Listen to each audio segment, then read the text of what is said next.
السلام عليكم ورحمة الله وبركاته. الحمد لله رب العالمين والصلاة والسلام على رسوله الأمين وعلى آله وصحبه أجمعين وبعد. فقد قال الله تعالى في كلامه المجيد وفرقانه الحميد: يا أيها الذين آمنوا كونوا قوامين لله شهداء بالقسط ولا يجرمنكم شنآن قوم على ألا تعدلوا اعدلوا هو أقرب للتقوى واتقوا الله إن الله خبير بما تعملون. আল্লাহ তাআলার শুকরিয়া জ্ঞাপন করছি যে মহান রব্বুল আলামিন আমাদেরকে গুরুত্বপূর্ণ একটি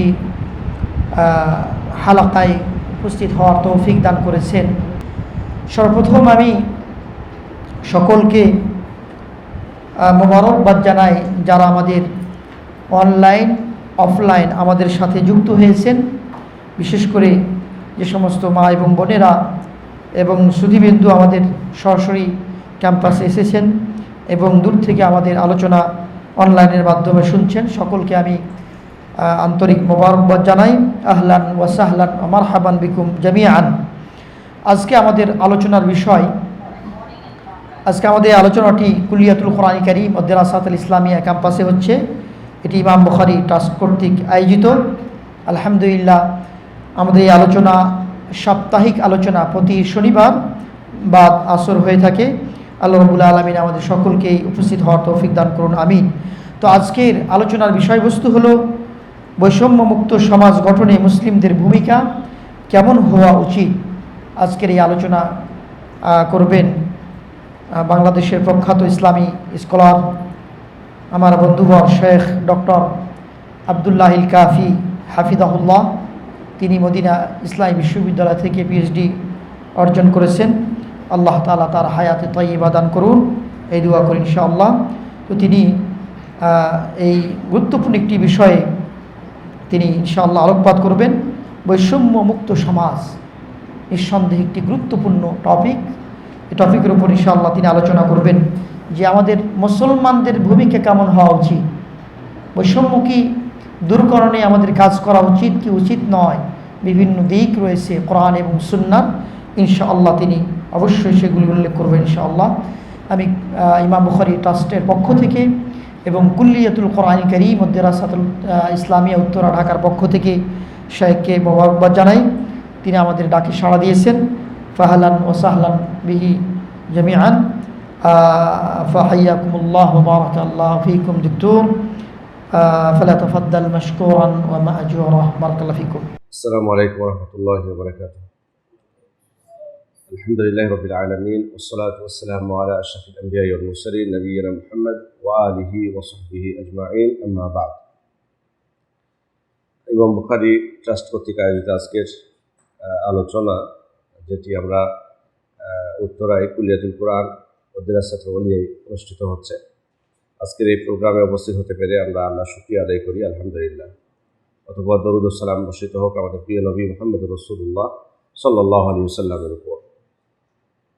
সম্মানিত উপস্থিতি, আসলে বৈষম্য মুক্ত সমাজ এটা আমরা সবাই চাই।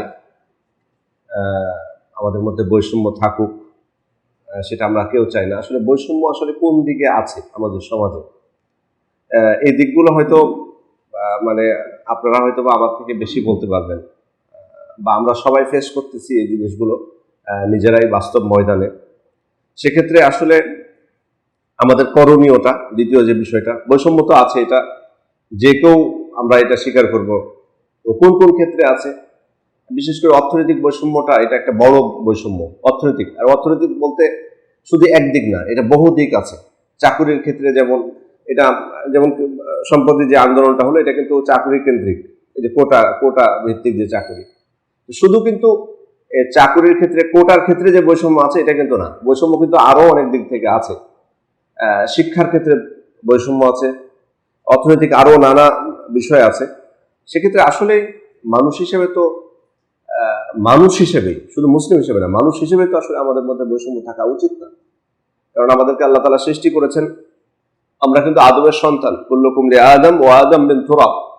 তোমরা সকলে আদমের সন্তান এবং আদম হলেন মাটির তৈরি। আল্লাহ তাআলা অন্য আয়াতে বলেছেন, ইন্না ইয়া আইয়ুহান নাসু ইন্না খালাকনাকুম মিন যাকারি ওয়া উনসা ওয়া জাআলনাকুম শুউবান ওয়া ক্বাবাইলা লিতাআরাফু।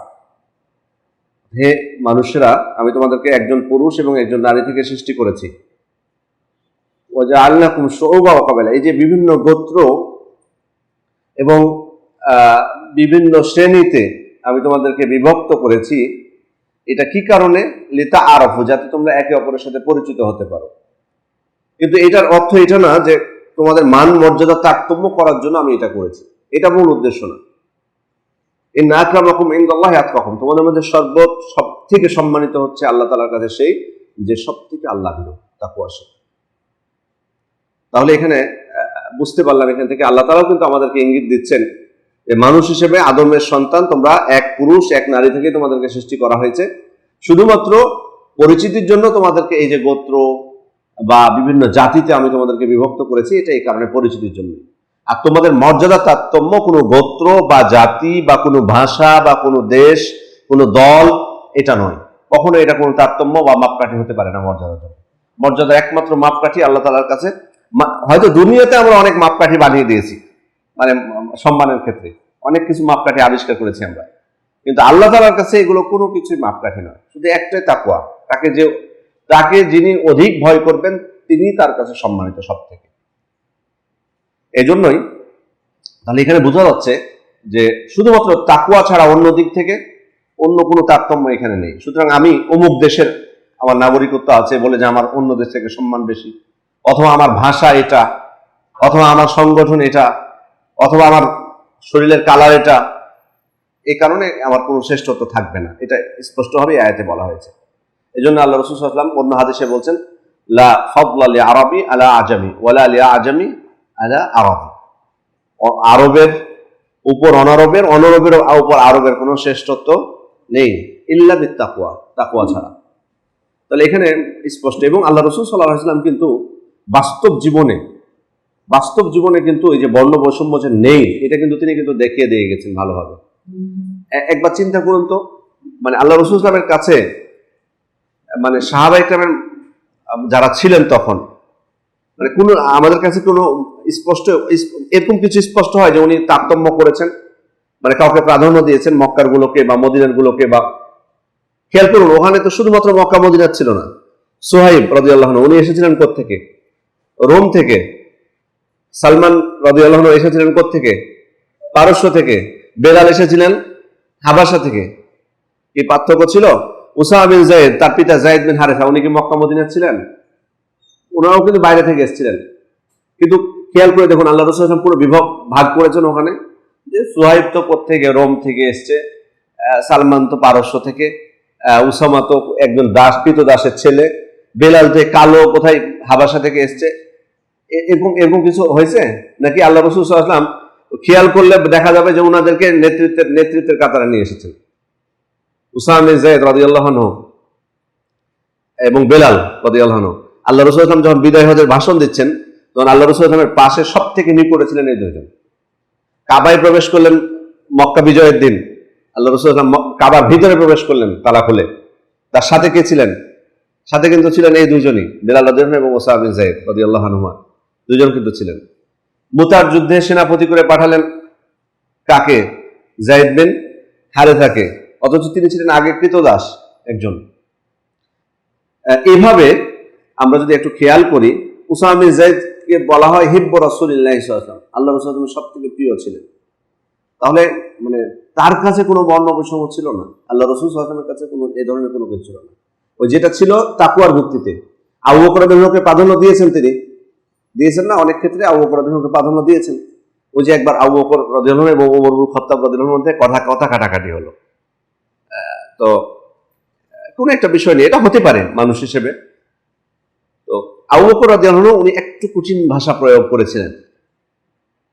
তো কঠিন ভাষা প্রয়োগ করার পর উনি বুঝতে পেরেছেন যে একটু কথাটা একটু ডোজটা একটু কড়া হয়ে গেছে। তখন উনি ওমর ইবনে খাত্তাবকে বলছেন যে আমাকে মাফ করে দেবেন। ওমর ইবনে খাত্তাব তো কড়া মানুষ ছিলেন, উনি বলছেন না, আমি মাফ করতে পারবো না তোমাকে। তো আবু বকর রাদিয়াল্লাহু আনহু তখন আল্লাহ রাসূল সাল্লাল্লাহু আলাইহি ওয়াসাল্লাম আবু দারদা রাদিয়াল্লাহু আনহু বলছেন যে আমরা বসে আছি আল্লাহ রাসূল সাল্লাল্লাহু আলাইহি ওয়াসাল্লামের কাছে, তো দেখি আবু বকর রাদিয়াল্লাহু আনহু ওই কাপড়ের একটা সাইড উঁচু করে হাত দিয়ে ধরে চলে আসছে না, 2 হাঁটু তার বের হয়ে গেছে। যে আমরা যেমন লুঙ্গি ধরি না, আমাদের দেখেন হাঁটার সময় আমাদের মধ্যে কিন্তু অনেকে লুঙ্গি ধরে, হাঁটু বের হয়ে যায় একদিক ধরলে।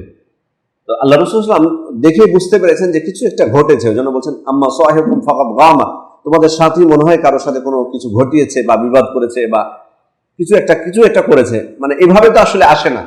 উনি এসে উনি বললেন যে আল্লাহ রাসূল, আমার এবং ওমর ইবনে খাত্তাবের মধ্যে কথা কাটাকাটি হয়েছিল, তো আমি একটু তাকে প্রথম কটু কথা বলে দিই, তো তারপরে ওনার কাছে ক্ষমা চেয়েছি, কিন্তু উনি আমার ক্ষমা করতে রাজি হননি। আল্লাহ রাসূল সাল্লাল্লাহু আলাইহি ওয়াসাল্লাম তখন বলছেন ইয়াগফিরুল্লাহু লাকা ইয়া আবু বকর, আবু বকর আল্লাহ তোমাকে ক্ষমা করে দিবেন, 3 বার বললেন আল্লাহ রাসূল সাল্লাল্লাহু আলাইহি ওয়াসাল্লাম। এরপরে ওমর ইবনে খাত্তাব এসেছেন। ওমর ইবনে খাত্তাবকে দেখে আল্লাহ রাসূল সাল্লাল্লাহু আলাইহি ওয়াসাল্লামের চেহারা বিবর্ণ হয়ে গেছে, মানে উনি রেগে গেছেন অনেক। এটা কিন্তু বুঝতে পেরেছেন আবু বকর রাদিয়াল্লাহু আনহু যে অবস্থা তো খারাপ। তখন উনি আল্লাহ রাসূল সাল্লাল্লাহু আলাইহি ওয়াসাল্লামের কাছে নতজানু হয়ে বলছেন যে আল্লাহ রাসূল আনা কুনতু আযলাম, মানে আল্লাহ রাসূল আমি তো ভুলটা বেশি করেছিলাম, মানে আপনি ওমর ইবনে খাত্তাবকে দেখে এত রাগতেছেন কেন? ভুলটা তো আমার পক্ষ থেকে বেশি হয়েছে। তো আসলে ওমর ইবনে খাত্তাব আসার কারণটা ছিল যে উনি ওখান থেকে যাওয়ার পর ওমর ইবনে খাত্তাবও কিন্তু মানে বুঝতে পেরেছেন যে আমার ক্ষমা করে দেওয়া উচিত ছিল, আমি ক্ষমা করলাম না কেন আবু বকরকে।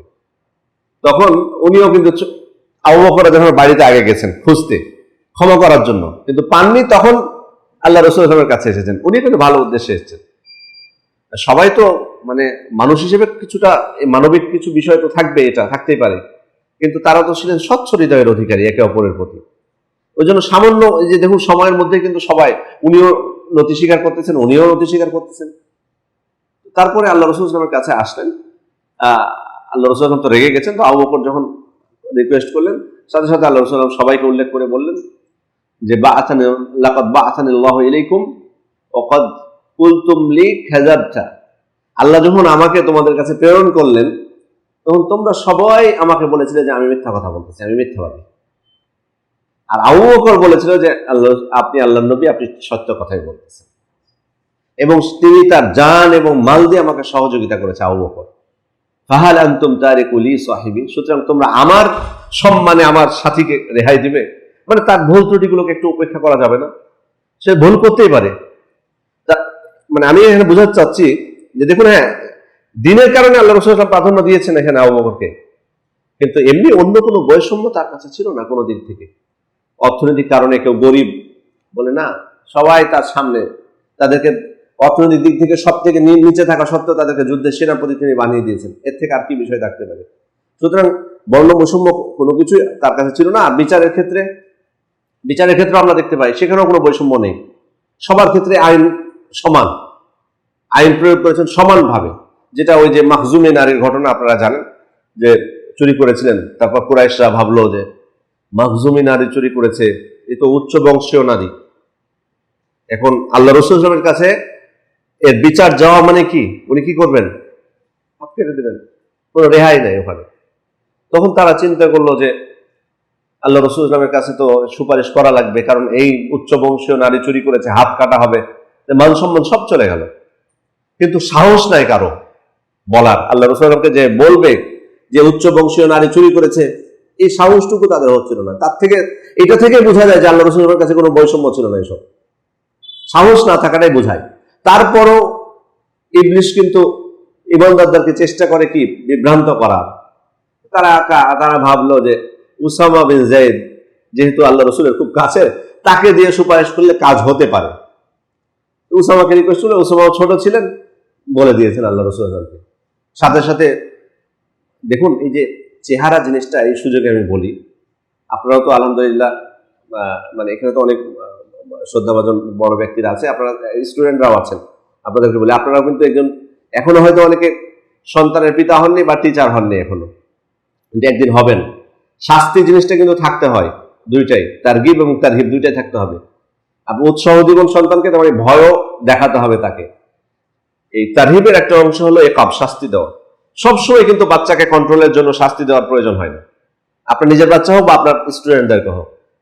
মানলে এটাই যে শাস্তি, এটা কিন্তু না। আপনার চেহারাটাও এটা এক প্রকার পরিবর্তন হওয়া, আপনার চেহারার পরিবর্তন হয়, এটাও কিন্তু এক প্রকার শাস্তি, এটাও কিন্তু এক প্রকার শাস্তি। আল্লাহ রাসূল সাল্লাল্লাহু আলাইহি ওয়াসাল্লাম এই কথা শুনে যখন উসামা রাদিয়াল্লাহু আনহু বলেছেন, সাথে সাথে চেহারা বিবর্ণ হয়ে গেছে, কিছুই বলেননি কিন্তু আল্লাহ রাসূল সাল্লাল্লাহু আলাইহি ওয়াসাল্লাম তখনও। তার আগেই উসামা বিন যায়েদ বলছেন যে ইস্তাগফিরলি ইয়া রাসূলুল্লাহ, আল্লাহ রাসূল আমার জন্য আপনি ক্ষমা প্রার্থনা করুন। মানে বুঝতে পেরেছেন, মানে ভুল যে হয়ে গেছে এটা আল্লাহ রাসূলের চেহারা দেখে বুঝে গেছেন। এই জন্য সবসময় মুখে বলার, গালি দেওয়ার, বকার সবসময় প্রয়োজন হয় না। আপনার চেহারাটা অনেক সময়, সবসময় না, কিছু কিছু সময় আপনার চেহারা পরিবর্তনটাই আপনার সন্তানের জন্য শিষ্টাচার শেখার মাধ্যম। আল্লাহ রাসূল সাল্লাল্লাহু আলাইহি ওয়াসাল্লাম যখন ওই যে ঘরে প্রবেশ করছেন না, দাঁড়িয়ে গেছেন, তো আয়েশা রাদিয়াল্লাহু আনহা উনি দেখেই বুঝে গেছেন যে ঘটনা নেতিবাচক কিছু ঘটেছে, সহিহ বুখারীর বর্ণনা। তখন উনি কি বলছেন যে মাযা আযনাবতু, এরকম কথা বলেছিলেন, আতুবু ইলাল্লাহ ওয়া ইলা রাসূলিহি আনা মাযা আযনাবতু, মানে আমি আল্লাহ এবং তার রাসূলের কাছে ক্ষমা চাইতে আমি প্রস্তুত, কিন্তু আমার অপরাধটা কি? আয়েশা রাদিয়াল্লাহু আনহা বলছেন। অথচ আল্লাহ রাসূল সাল্লাল্লাহু আলাইহি ওয়াসাল্লাম কিন্তু কোনো কথাই বলেননি, চুপচাপ। পরে আল্লাহ রাসূল সাল্লাল্লাহু আলাইহি ওয়াসাল্লাম ওই যে গদি একটা বানিয়েছিলেন আল্লাহ রাসূলের জন্য, যে ওইটার উপরে বসবেন, ওইটাতে ছিল ছবি, এটা দেখে আল্লাহ রাসূল সাল্লাল্লাহু আলাইহি ওয়াসাল্লাম রেগে গেছেন। তো আমি যেটা বলতে চাচ্ছি, তো এখানে যে বিষয়টা বললাম, আল্লাহ রাসূল সাল্লাল্লাহু আলাইহি ওয়াসাল্লাম উসামার উপর রাখলেন, তিনি বললেন আতাশফাউ ফি হাদ্দিন মিন হুদুদিল্লাহ, তুমি আল্লাহর সীমা রেখার ব্যাপারে সুপারিশ করতে এসছো? আল্লাহ তাআলা শাস্তি নির্ধারণ করে দিয়েছেন একটা, যে চুরি করবে এই পরিমাণ বা এই সত্য প্রযোজ্য হলে তার হাত কাটতে হবে, সেটার ক্ষেত্রে তুমি এসে সুপারিশ করতেছো? পরে তো সবাইকে লক্ষ্য করে বলেন ইন্নামা আহলাকাল্লাযিনা মিন ক্বাবলিকুম ইযা সারাকা ফীহিমুশ শরীফ তারাকুহু, ইন্নামা আহলাকাল্লাযিনা মিন ক্বাবলিকুম ইযা সারাকা ফীহিমুশ শরীফ তারাকুহু, তোমাদের পূর্বে একটা জাতি ধ্বংস হয়েছে, যখন তাদের কেউ চুরি করত তখন, মানে সম্ভ্রান্ত বংশের কেউ চুরি করলে তাকে ছেড়ে দিত।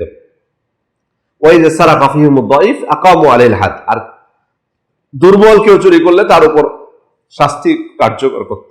ওয়াইমুল্লাহ লাউ আন্না ফাতিমাতা বিনত মুহাম্মদ সারাকাত লাকাতা'তু ইয়াদাহা, আমি আল্লাহ শপথ করে বলছি, আমার কন্যা ফাতিমাও যদি চুরি করতো আমি তার হাত কেটে দিতাম। এটাই কিন্তু আসলে দেখুন, আইনের ক্ষেত্রে কোনো বৈষম্য চলবে না, আইন সবার জন্য সমান। এগুলো তো বড় বড় কথা আমরা কিন্তু আমাদের সমাজেও শুনতে পাই, আইন সবার জন্য সমান, জিরো টলারেন্স, তারপরে হচ্ছে আইন চলবে তার নিজস্ব গতিতে। ছোট থেকে আমি শুনতেছি, ছোট থেকে, আপনারা জানি না শুনেছেন কিনা, আমি ছোট থেকে শুনতেছি এই কথাগুলো। সব সরকারই এসে কিন্তু এই কথা বলে, আইন সবার জন্য সমান, আইন চলবে তার নিজস্ব গতিতে, জিরো টলারেন্স ঘোষণা করে, কত কিছু, কিন্তু এটা বাস্তব প্রয়োগ কিন্তু নেই। কিন্তু আল্লাহ রাসূল সাল্লাল্লাহু আলাইহি ওয়াসাল্লাম কিন্তু দেখেছেন এই যে বিচারের ক্ষেত্রে বৈষম্য, এটা কিন্তু কম বড় বিষয় না একটা সমাজে। এটা কিন্তু, কারণ বিচার, ঝগড়া ফাসাদ দ্বন্দ্ব একটা সমাজে হবেই, সমস্যা একটা সমাজে তৈরি হবে, সেখানে যদি বিচারের ক্ষেত্রে যদি বৈষম্য থাকে তাহলে সেখানে কিন্তু শান্তি কখনোই আসবে, ইনসাফ ন্যায় বিচার যদি না থাকে।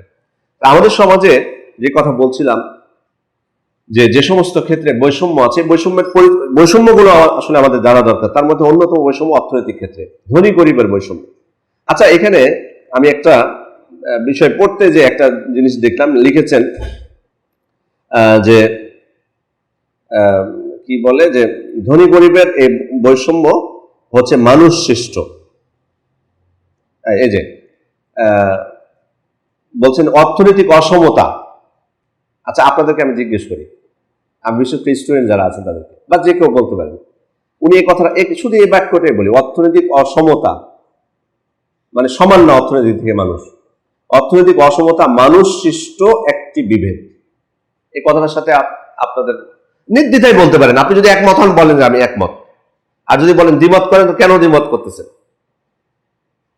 একমত যদি হন তাহলে আমার কোনো প্রশ্ন নেই, আপনাকে ব্যাখ্যা করা লাগবে না, কিন্তু যদি বলেন যে আমি দ্বিমত করছি তাহলে একটু উত্তর দেওয়া লাগবে। বলেন আপনি। আমি আবার বলবো বাক্যটা, অর্থনৈতিক অসমতা মানুষ সৃষ্ট একটি বিভেদ, মানুষ সৃষ্ট একটি বিভেদ, অর্থনৈতিক অসমতা। জি,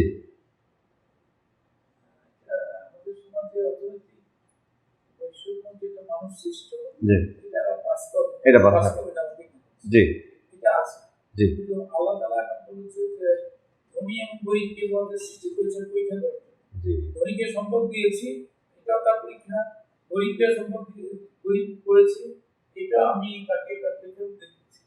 কিন্তু আমাদের সমাজে সৃষ্ট অসমতা আছে, আমাদের মধ্যে সম্পদের বন্টনটা সুষম বন্টন ইসলাম যেভাবে বলেছে, জি, সেভাবে না করার কারণে মানুষ সৃষ্ট। জি, জি, জি, জি, বুঝতে পেরেছি। ওনার বক্তব্য হলো যে এই বাক্যটা একেবারে ভুল না। অসমতা আল্লাহ তাআলা কর্তৃক নির্ধারিত, এটা মানুষকে পরীক্ষা করার জন্য, এটা তো আছেই, বাট মানুষ সৃষ্ট কিছু অসমতা আছে, এটা তো আমরা একমত নাকি? যে এটাই আসলে এটাই হচ্ছে বিষয়। উনি হয়তো এখানে ব্যাখ্যা করেননি, মানে যিনি লিখেছেন হয়তো এত ব্যাপার ব্যাখ্যা করেননি, কিন্তু বাস্তবতা হলো যে হ্যাঁ, আল্লাহ তাআলা কর্তৃক অসমতাও থাকবে, এই জন্যই কিন্তু ধনীদের সম্পদে গরিবদের হক নির্ধারণ করে দেওয়া হয়েছে। কিন্তু আমাদের সমাজে অসমতার দিকটা দেখুন। আসলে ইসলামী অর্থনীতিতে পুঁজিবাদ, সমাজবাদ, ইসলামী অর্থনীতি, তিনটাই মূল আমরা দেখতে পাই। সমাজবাদ তো বুঝতে পারছেন, এটাও কিন্তু ইসলাম সমর্থন করে না, কারণ ব্যক্তি মালিকানা, ব্যক্তি যেটা উপার্জন করবে, ব্যক্তি যেটা মালিকানা, সেটা সাব্যস্ত হতেই হবে। আপনার সবাই সমান হবে, সবাইকে আপনি সমান করবেন, এই চিন্তাধারাও ভুল। আবার পুঁজিবাদের সমস্যাটা হচ্ছে মেন সমস্যা, সেটা হলো এখানেই কিন্তু বড় মানে বৈষম্য, যেটা এখানেই কিন্তু মূলত সৃষ্টি হচ্ছে। ধনী গরিব তো থাকবেই, কিন্তু ধনী গরিবের মধ্যে এত পার্থক্য হবে না। ধনী গরিব সমাজে থাকবে, এটা আল্লাহ তাআলা কর্তৃক নির্ধারিত, এটাকে অস্বীকার কেউ করতে পারবে না। আপনি যদি বলেন যে আমি সমান করব, যেমনটা করার চেষ্টা করেছে সমাজবাদীরা, চেষ্টা করেছে, এটাও ভুল পথে তারা গেছে। ইসলামী অর্থনীতিতে ধনী এবং গরিব অবশ্যই থাকবে, কিন্তু এতটা ফারাক থাকবে না। আপনি দেখুন জুলুমটা কিভাবে হয়, তার একটা মাথাপিছু আয়। ধরুন একটা দেশের উন্নয়নের ক্ষেত্রে সরকার বলল যে আমাদের মাথাপিছু আয় বৃদ্ধি পেয়েছে, মাশাআল্লাহ, আমরা খুশি হয়ে গেলাম। আচ্ছা, কিন্তু মাথাপিছু আয়টা কিভাবে হিসাব করা হয়? ধরুন একজনের আছে $500 তার আয়, আর আরেকজনের আয় $1000 আয়, আরেকজনের আয় হলো $20। একজনের আয় হলো $1000, আরেকজনের $20। আচ্ছা, মাথাপিছু আয় কত এখানে? 510। 1020 কে ভাগ করলে কত হয়? দুইজনের মধ্যে, আমি দুইজনের মধ্যে আপনাকে হিসাব করতে, এভারেজে কত? 510 মাথাপিছু কিন্তু হচ্ছে। আচ্ছা, ওই যে $20, ও কি 510 ধার কাছে আছে যে $20 আয় করতেছে? কিন্তু মাথাপিছু আয়টা তো দেখানো হয় এইভাবেই।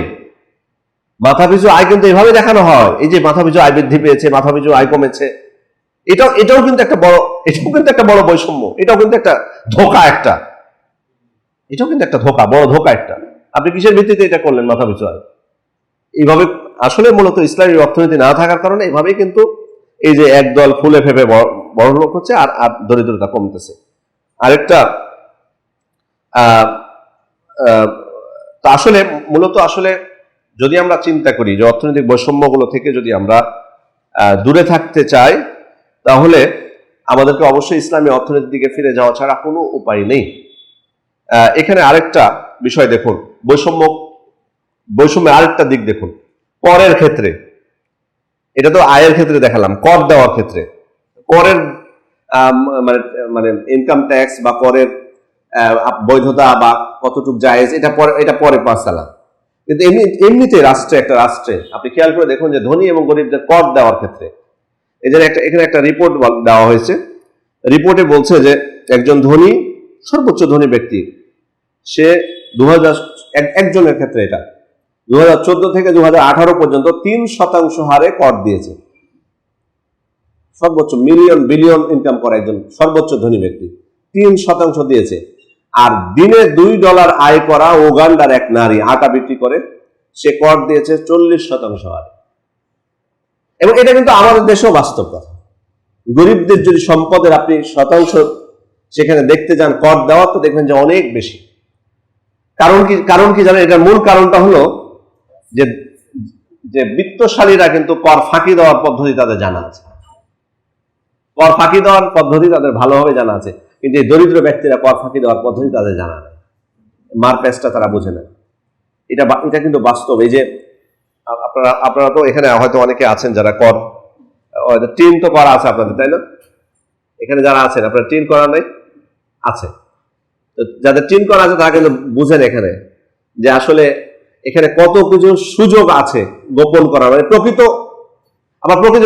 প্রকৃত বাস্তব তথ্য দিলে আপনি জুলুমের শিকার হবেন। আবার এটাও ঠিক, অনেক জুলুমের শিকার হবেন। তো আবার তো এখানে দেখুন, এই যে আজকে একটা শ্রেণী আছে আমাদের দেশে, তারা ঋণ নেই। ঋণ আসলে মানুষ কেন নেই? নর্মালি ঋণ নেই আসলে মানুষ তার অর্থনৈতিক সংকট হয় তখন এই কারণে তো, তাই না? চলতে পারছে না, তার জরুরি অভাব মিটতেছে না বা প্রয়োজনীয় অভাব মিটতেছে না, তখনই তো মানুষ ঋণ নেই, অথবা ব্যবসাকে একটু বড় করতে চাচ্ছে, এই জন্য ঋণ নেই। কিন্তু আমাদের দেশে অনেক একটা বড় সংখ্যা আছে তারা ঋণ নেই ট্যাক্স ফাঁকি দেওয়ার জন্য, কর ফাঁকি দেওয়ার জন্য তারা ঋণ নেয় ব্যাংক থেকে। জি, আচ্ছা, কম পার্সেন্ট বলতেছি না, ঋণ নেওয়ার জন্য।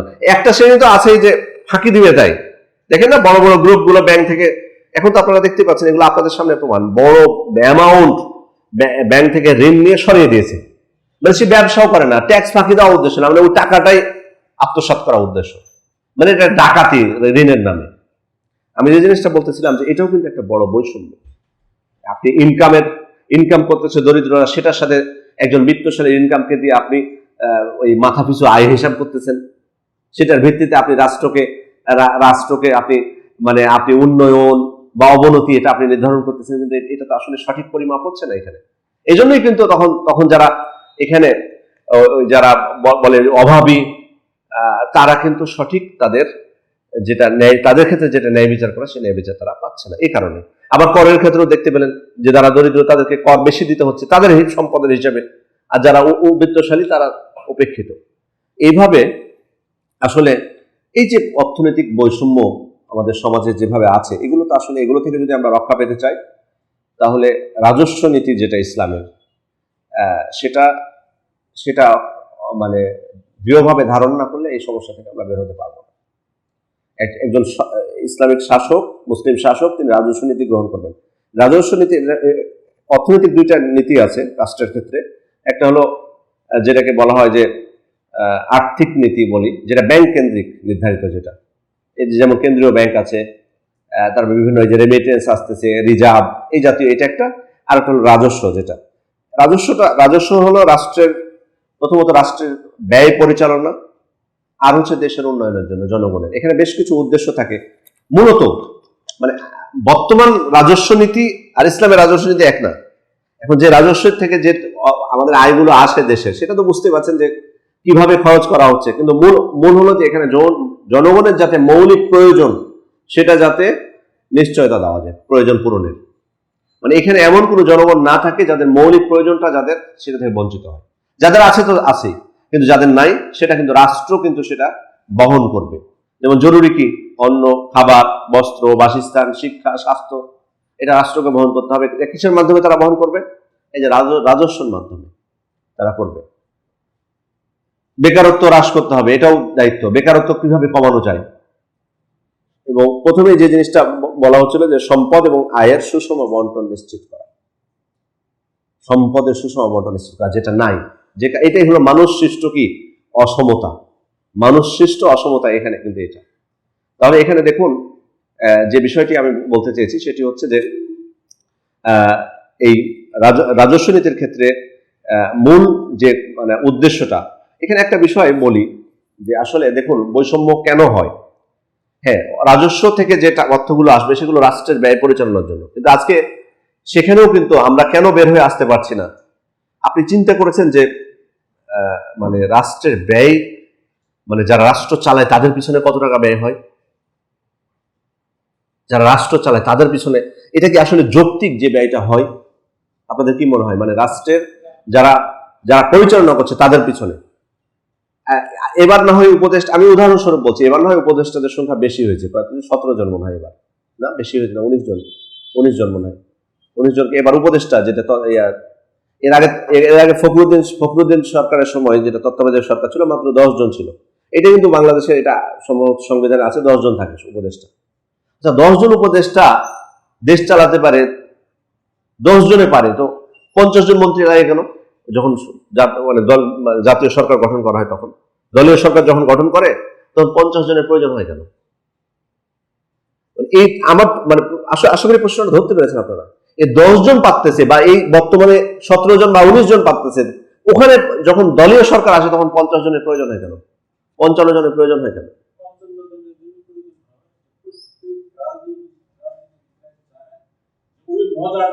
মজার জায়গায় বসতে। শুধু 55টা মন্ত্রণালয় নয়, বরং একটা মন্ত্রণালয়ে মন্ত্রী থাকে, অনেক সময় সেখানে প্রতিমন্ত্রী থাকে, উপমন্ত্রীও দেওয়া হয়, কিছু কিছু, সবগুলোতে না। এর বাইরে তো আরো কত কিছু আছে, পিএস থেকে শুরু করে, সচিব থেকে শুরু করে, সেটা তো আলাদা বিষয়। আপনি জানেন তাদের নাস্তার বিল কত হয়? আপনি বড় বড় ইয়াগুলোতে দেখতে যান, মানে আপনি রাষ্ট্রপতির ভবন বলুন, প্রধানমন্ত্রীর ভবন বলুন, মন্ত্রীদের ভবন বলুন, তাদের তাদের প্রতি দৈনিক খরচ কিছু প্রমাণ পেলেন না? ওই যে যখন গত ইয়াতে খাবারের ওই যে ইয়াটা দেখেছেন না, ওটা কিন্তু স্বাভাবিক খাবার, ওটা কিন্তু স্বাভাবিক খাবার। এর বাইরে যখন মেহমান থাকে, রাষ্ট্রীয় মেহমান বা আরো কোনো আয়োজন, তখন তো অস্বাভাবিক থাকে। ওইগুলো মনে হচ্ছে নিত্য নৈতিক, ওটা একবারের খাবার।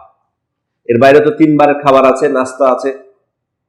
তারপরে আমি মানে কোনো পত্রিকায় আমি আসলে রিপোর্টটা আমি করতে পারিনি, তবে এর আগে একবার শুনেছিলাম, এটা শোনা যে কোনো মন্ত্রণালয়ে নাস্তার বিল আসে 7 লক্ষ, 8 লক্ষ, 10 লক্ষ পর্যন্ত, কোনো মন্ত্রণালয়। তবে একজন মন্ত্রীর ক্ষেত্রে শুনেছিলাম, আমি নাম করছি না, এগুলো বিশ্বস্ত ভালো আমানতদার, যে তার নাস্তার বিল সম্ভবত 7,000 বা 8,000 আসে মাসে। ভালো মানুষ তো আছে একজন হলেও, সব জায়গায় 2-1 করে থাকে। তো তাহলে আপনি খেয়াল করুন যে এক মাসে যদি একটা মন্ত্রণালয়ে নাস্তার বিল 7 লক্ষ, 8 লক্ষ টাকা হয়, তাহলে তাহলে তাহলে কত ব্যয় করতে হচ্ছে সেখানে, গাড়ি, আরো কত সুযোগ সুবিধা সেখানে আছে। আসলে তো মানে আমরা যদি দেখতে পাই যে আসলে যদি আমরা মানে যারা দায়িত্বশীল, তারা যদি বাস্তবে আমানতদার হতেন বা চিন্তা করতেন যে এটা তো রাষ্ট্রের টাকা, জনগণের থেকে এই টাকাগুলো এসছে, তাহলে সেখান থেকে অনেক টাকা সেভ হতো না? কোথায় মানে হয়তো এক মাসে, মানে আমি হয়তো বা 1 বছরে, আমি বেশি করে বলি, 1 বছরে প্রতি বছর 2টা 3টা করে পদ্মা সেতু করা যেত, সম্ভব ছিল। আর দেখেন একটা করতে আমাদের 12টা কিভাবে মানে বেজেছে। একটা করতে সেই চিল্লাচিল্লি করি 10 বছর আগে থেকে, বানাই 10 বছর ধরে, আর বানার পরে 20 বছর ধরে ওটার গুণগান গাই আমরা। তারপরে বুঝতে পারছেন কি অবস্থা। অথচ এই পরিমাণ টাকা কোনো ব্যাপার ছিল? আপনি যদি হিসাব করতে যান, তাহলে যে অতিরিক্ত খরচগুলো, বৈষম্য আসবে না কেন? কিভাবে দেশের দরিদ্রদের উন্নয়ন হবে? ওই যে আরেকটা রিপোর্ট এখানে দেখলাম, সেটা হলো যে গত 2021 সম্ভবত, জি 2021, এটা কিন্তু আমার কথা না, এটা আপনার 17 মে 2023, 17 মে 2023 জাতিসংঘের একটা রিপোর্ট বলতেছে যে ঢাকার কথা বলতেছে, যে ঢাকায় গত বছর মানে 2022 কথা বলতেছে, যে মোট দরিদ্রের 51% ছিল নতুন দরিদ্র। বুঝতে পারছেন ব্যাপারটা? মোট দরিদ্রের 51, মানে অর্ধেকই হচ্ছে নতুন দরিদ্র, এরা নতুন করে দরিদ্র হয়েছে। তাহলে দরিদ্রের % কমলো কি করে? মানে যে হিসাবগুলো যে আসে, তাহলে এটা কিসের হিসাব? দরিদ্রের % নতুন দরিদ্র যদি এত হয়, হয়তো আপনি বলবেন যে করোনার প্রভাব ছিল। করোনার প্রভাব থাকলেও যদি এই ব্যয়গুলো তো কমপক্ষে আত্মত্যাগ করা উচিত ছিল আমাদের দায়িত্বশীলদের। জানি না ভবিষ্যতে এগুলো সংস্কার হবে কিনা, কিন্তু সংস্কার, এই যে আপনারা বিষয় দিয়েছেন করণীয়, সবার এখানে আন্তরিক হতে হবে, আমাদের সবাইকে আন্তরিক হতে হবে, নাহলে বৈষম্য কমাতে পারবেন না। আপনি না, শুধুমাত্র আমরা এটা চিন্তা করলে হবে না যে সরকার বৈষম্য, মানে সরকার ত্যাগ করুক, শুধু না, আমাদেরও ত্যাগ করতে হবে। শুরুটা আমাদেরকে দিয়ে করা লাগবে, কারণ আমাদের মধ্যে বৈষম্য আছে, যেটা উল্লেখ করবো, আমাদের সমস্যাও আছে। কারণ অর্থের পরিমাণ বেশি হওয়ার কারণে আমরা তাদেরকে ফোকাস করছি বেশি, কিন্তু আমাদের মধ্যেও কিন্তু অনেক সমস্যা। যাই হোক, এরপরে যে কথা বলছিলাম, তাহলে এখানে ইসলামী রাজস্ব নীতি, যেটা ইসলামী রাজস্ব নীতির ক্ষেত্রে 4টা বিষয় এখানে আসবে। একটা হলো ভূমি রাজস্ব, প্রথম বিষয়। দ্বিতীয় হচ্ছে খুমুসটা বলবো আমি বিস্তারিত সবকিছু। তৃতীয় হচ্ছে যাকাত, সাদাকা। চতুর্থ হচ্ছে মালিকানা বিহীন সম্পত্তি। এই 4টা হচ্ছে মূল উৎস রাজস্ব নীতির। একটা রাষ্ট্রের রাজস্বের মূল উৎস হচ্ছে 4টা: ভূমি রাজস্ব, খুমুস, যাকাত এবং মালিকানা বিহীন সম্পদ। আচ্ছা, এখানে এর মধ্যে আবার এগুলোকে 2 ভাগে ভাগ করা। একটা হলো আল্লাহ তাআলা কর্তৃক নির্ধারিত, তিনি আমাদেরকে নির্ধারণ করে দিয়েছেন, যেমন যাকাতের বিষয়টা। আর কিছু আছে ইসলামী রাষ্ট্রের শাসকের উপর এটা নির্ভর করবে। ভূমি রাজস্ব এখানে 2টা দিক থাকবে। একটা হলো ইসলামী ওসর, যেটা ওসর সংগ্রহ করবে। ওসর কিন্তু আমাদের দেশে, আচ্ছা আপনি তো ওই যে 99% বললেন যে ওই যে কর ফাঁকি দেয়, বা ঋণ নেই, মানে ট্যাক্স ফাঁকি দেওয়ার জন্য। আচ্ছা, আপনাদের মতে, আমি সবাইকে জিজ্ঞেস করছি, বাংলাদেশের ঔষধ দেয়, ঔষধ বলতে যেটা শস্যের জাকাত, শস্যের জাকাত 18 মণ প্রায় যদি হয়, 18 মণের বেশি, 18 মণ 30 কেজি বাইর, এই পরিমাণ যদি কারো শস্য হয় তাহলে তাকে কিন্তু ঔষধ দিতে হবে, মানে জাকাত দিতে হবে। কত পার্সেন্ট মানুষ দেয় এমনি মুসলিম যাদের উৎপন্ন হয় তাদের মধ্যে, মানে আনুমানিক আপনাদের মনে হয়? মানে 5% দেন না। কোনো কোনো অঞ্চলে, মানে আমি শুনলাম, আশ্চর্য হলাম যে আমাকে বলতেছে যে এই অঞ্চলের মানুষ শুধু জানে যে টাকা জাকাত দিতে হয়, আমাকে বলতেছে। আমি বিশ্বাস করিনি অবশ্য, আমি এটা অবশ্য এটা এটা তো আমি কিন্তু শুনে আশ্চর্য হয়েছি। উনি বললেন যে জানেই না যে ফসলের জাকাত দিতে হবে, এটা একটা বড় একটা অংশ যাদের জমি আছে তারাও জানে না। প্রথমে আমাকে একটু আশ্চর্য লেগেছিল, কিন্তু পরে বুঝলাম না, এটা বাস্তব কথা, জানেই না। তারপরে তাহলে আমরা তো তাহলে তো এটা তো দুঃখজনক, আমরা তো মানুষের ফরজিয়াত গুলো মানুষের কাছে এখনো পৌঁছাতে পারিনি, এখনো কিন্তু পৌঁছাতে পারিনি। তাহলে এগুলো নিয়ে কিন্তু আমরা হয়তো মনে করছি জাকাত নিয়ে কথা বলবো, শুধু রমজান আসলে আমরা জাকাতের খুতবা দিই, এটা বাস্তব কথা, আমি নিজের কথা বলতেছি। রমজান ছাড়া জাকাতের খুতবা দেওয়া হয় না।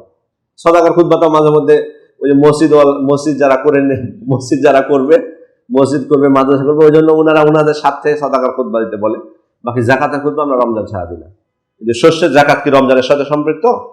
আপনি না হয় আপনার সম্পদের জাকাতটা না হয় রমজানে দিলেন প্রতি বছর, মানে নির্দিষ্ট করলেন একটা সময়কে, বাট এই শস্য তো হলো কি ওয়াতু হাক্কাহু ইয়াউমা হাসাদি, ফসল যেদিন আপনি তুলবেন কার কেটে, ওই দিনই আপনাকে এটা বের করতে হবে, এটা জাকাত। সেটা আল্লাহ তাআলা কি বলছেন? ওমিম্মা আখরাজনা লাকুম মিনাল আরদ ইয়াহুল্লাযিনা আমানু আনফিকু মিন তাইয়্যিবাতি মা কাসাবতুম ওমিম্মা আখরাজনা লাকুম মিনাল আরদ। তোমরা যেটা উপার্জন করো এবং তোমরা জমিতে, তোমাদের জন্য আমি জমিতে যেটা উৎপন্ন করি সেখান থেকে তোমরা উৎকৃষ্টটা ব্যয় করো, এখান থেকে ঔষধ প্রমাণিত হয়। আল্লাহ রাসূল অন্য হাদিসে বলেছেন ফিমা সাকাতিস সামাউ ওয়াল উয়ুন আও কানা আথারিয়ান আল উশর, অর্থাৎ যদি বৃষ্টি হয় অথবা নলা বা প্রবাহিত পানি অথবা জমি উর্বর, এরকম জমিতে আপনাকে ঔষধ দিতে হবে। তখন ও আল উশর মানে 10 ভাগের 1 ভাগ। ওমা সুকিয়া বিন নফ নিসফুল উশর, আর যদি সেচের পানি দেওয়া হয় অর্থাৎ খরচ করে টাকা দিয়ে, তখন দিতে হবে কতটুকু? 20 ভাগের 1 ভাগ দিতে হবে। তবে আমি আরেকটা জিনিস খেয়াল করেছি, আপনারা যেমন বললেন যে জানে না যে আসলে ওষুধ দিতে হয়, আমি এটাও দেখেছি যে এটার যে একটা মানে আছে, নেশাব আছে, এটাও কিন্তু অনেকে জানে না। অনেকে দেয় 5 মণ হয়ে গেলে বের করে, জাকাত বের করে, মানে ওনার 5 মণ শস্য হয়েছে তাতে জাকাত দিয়ে দেয়। লস নাই, ক্ষতি নাই, আমি বলছি না যে ক্ষতি আছে, ভালো, এটা সদাকা হবে, জাকাত না হোক সদাকা তো হবে। কিন্তু উনি মনে করতেছেন যে যেটা উৎপন্ন হবে ওটাতে আমাকে দেওয়া লাগবে, কিন্তু আসলে তো এটা নেশাব আছে। টাকা স্বর্ণে যেমন নেশাব আছে, শস্যেরও কিন্তু নেশাব আছে। তাহলে ভূমি রাজস্বের মধ্যে প্রথম বিষয় হলো মুসলিম যারা, তাদের থেকে কি নেওয়া হবে? ওষুধ নেওয়া হবে, ওষুধ গ্রহণ করবে। আর যারা অমুসলিম তাদের উপর খারাজ, তাদের কাছ থেকে খারাজ ধার্য করতে হবে অমুসলিমদের থেকে। জি, ফসলের জমির উপর, ফসলের উপর। এবং এক্ষেত্রে কিন্তু ইসলামী রাষ্ট্র কিন্তু একটা অ্যামাউন্ট নির্ধারণ করবে না সবার ক্ষেত্রে একই, বরং যেমন ওমর ইবনে খাত্তাব ওনার সময় ওসমান বিন হানিফকে নির্ধারণ করেছিলেন, তিনি দেখবেন ওই জমির উর্বরতা শক্তি কেমন, তার খরচ কেমন হয়, সেটার উপর নির্ধারণ করে করবে। সবার উপরে যদি একটা চাপিয়ে দেওয়া হয় তাহলে অনেকে তো একই পরিমাণ হবে না। ওই জন্য খারাজটাও মানে একটু এরকম বিশ্বস্ত ব্যক্তি, মানে পারদর্শী স্পেশালিস্টকে দিয়ে সেটা পরিমাপ করে সেটা নির্ধারণ করতে হবে, যদি অমুসলিম হয় তখন। আর মুসলিম হলে ওষুধ নিতে হবে। এরপর হলো খোমস। খোমসটা হলো যে গনিমত যেটা লাভ করবে ইসলামী রাষ্ট্র, অথবা খনিজ সম্পদ বা সামুদ্রিক সম্পদ যেটা আছে, যেমন মাটির গর্ভে যে সম্পদগুলো আমাদের, ওই সম্পদ থেকে 1/5 সেটা যাবে বাইতুল মালে, দরিদ্রদের জন্য এটা থাকবে। যেটা গনিমতের ক্ষেত্রে একটা অংশ আল্লাহ তাআলা নির্ধারণ করে দিয়েছেন, ওয়া'লামু আন্নামা গানিমতুম মিন শাইইন ফাআন্না লিল্লাহি খুমুসা ওয়া লির-রাসূলি ওয়া লিযিল কুরবা ওয়াল ইয়াতামা ওয়াল মাসাকিন ওয়া ইবনিস সাবিল। তাহলে এটা হলো খুমুস, এটাও কিন্তু ইসলামী রাষ্ট্রের মানে রাজস্বর একটা দিক। তৃতীয় হলো যাকাত। পুঁজিবাদী রাষ্ট্রের মূল ভিত্তি হলো কি? যেমন সুদ। ইসলামী রাষ্ট্রের মূল ভিত্তি কিন্তু হচ্ছে যাকাত। এই যাকাত কিন্তু আসলে মানে যদিও হয়তো মানে যাকাত সংগ্রহ করাটাকে মানে এক প্রকার খয়রাতি আমরা হয়তো বলি বা কিছু, কিন্তু আসলে এটা কিন্তু ইসলামী অর্থনীতি একটা বড়। আপনাদের মনে হয় না যে মানে সত্যিকার অর্থে বাংলাদেশে যাদের উপর জাকাত ফরজ, সত্যিকার অর্থে যাদের উপর জাকাত ফরজ, জাকাতগুলো যদি বাস্তবেই ওই জাকাতটুকু সংগ্রহ করা হয়, দরিদ্র নিরসন সম্ভব না? এটা সবাই স্বীকার করবে, সেটা বুঝতে পারে। জাকাত দিতে চায় না তো মানুষ। আমরা তো আসলে জাকাত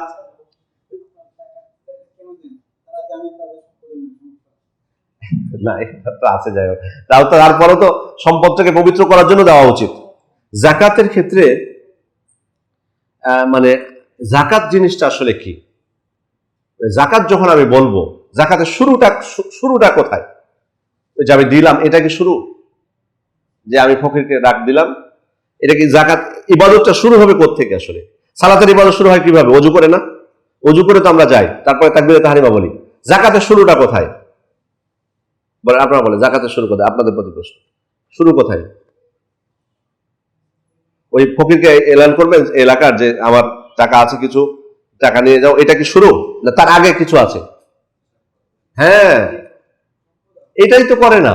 জাকাত অনেকে কিন্তু দেয় রমজান মাস আসলে বা এমনি মাস আসলে, কিন্তু নিজের সম্পদ কতটুকু আছে এই হিসাবটা কিন্তু করে। হিসাব করেন এমনিতে, মানে কিছু দিয়ে দিল, লুঙ্গি শাড়ি তো আছে, এটা গ্রুপ একটা, যে কিছু লুঙ্গি শাড়ি দিলেই হয়ে যায়, মানে জাকাত সব আদায় হয়ে গেল তার সম্পদের। জাকাত আপনি হিসাব না করলে কিভাবে জাকাত হয়? এটা তো ইবাদতের প্রথম হলো যে আপনাকে আপনার সম্পদ হিসাব করতে হবে। নাহলে আপনি এই যে আয়ের পার্সেন্ট আপনি হিসাব করবেন কি করে? আপনাকে পুরোপুরি কিছু দিয়ে দিলে তো হলো না, তাহলে তো ইবাদতটাই হলো না ভালোভাবে। যে কথা বলছিলাম যে এই জাকাতটা আমাদের বৈষম্য, অর্থনৈতিক বৈষম্য বা ধনী এবং দরিদ্রের যেটা অতিরিক্ত বৈষম্য, মানে যেটা মানুষ সৃষ্ট বৈষম্য যেটা আমরা বলতেছি, সেটা দূরীকরণে একটা বড় ভূমিকা কিন্তু রাখবে এই জাকাত। যাই হোক, এবং সুদ আপনি যতই বলুন, এই যে একটা কথা বলে না যে সুদ আপনি রাখবেন, সুদ রেখে আবার আপনি বলবেন যে আপনি অর্থনৈতিক উন্নয়ন করবেন।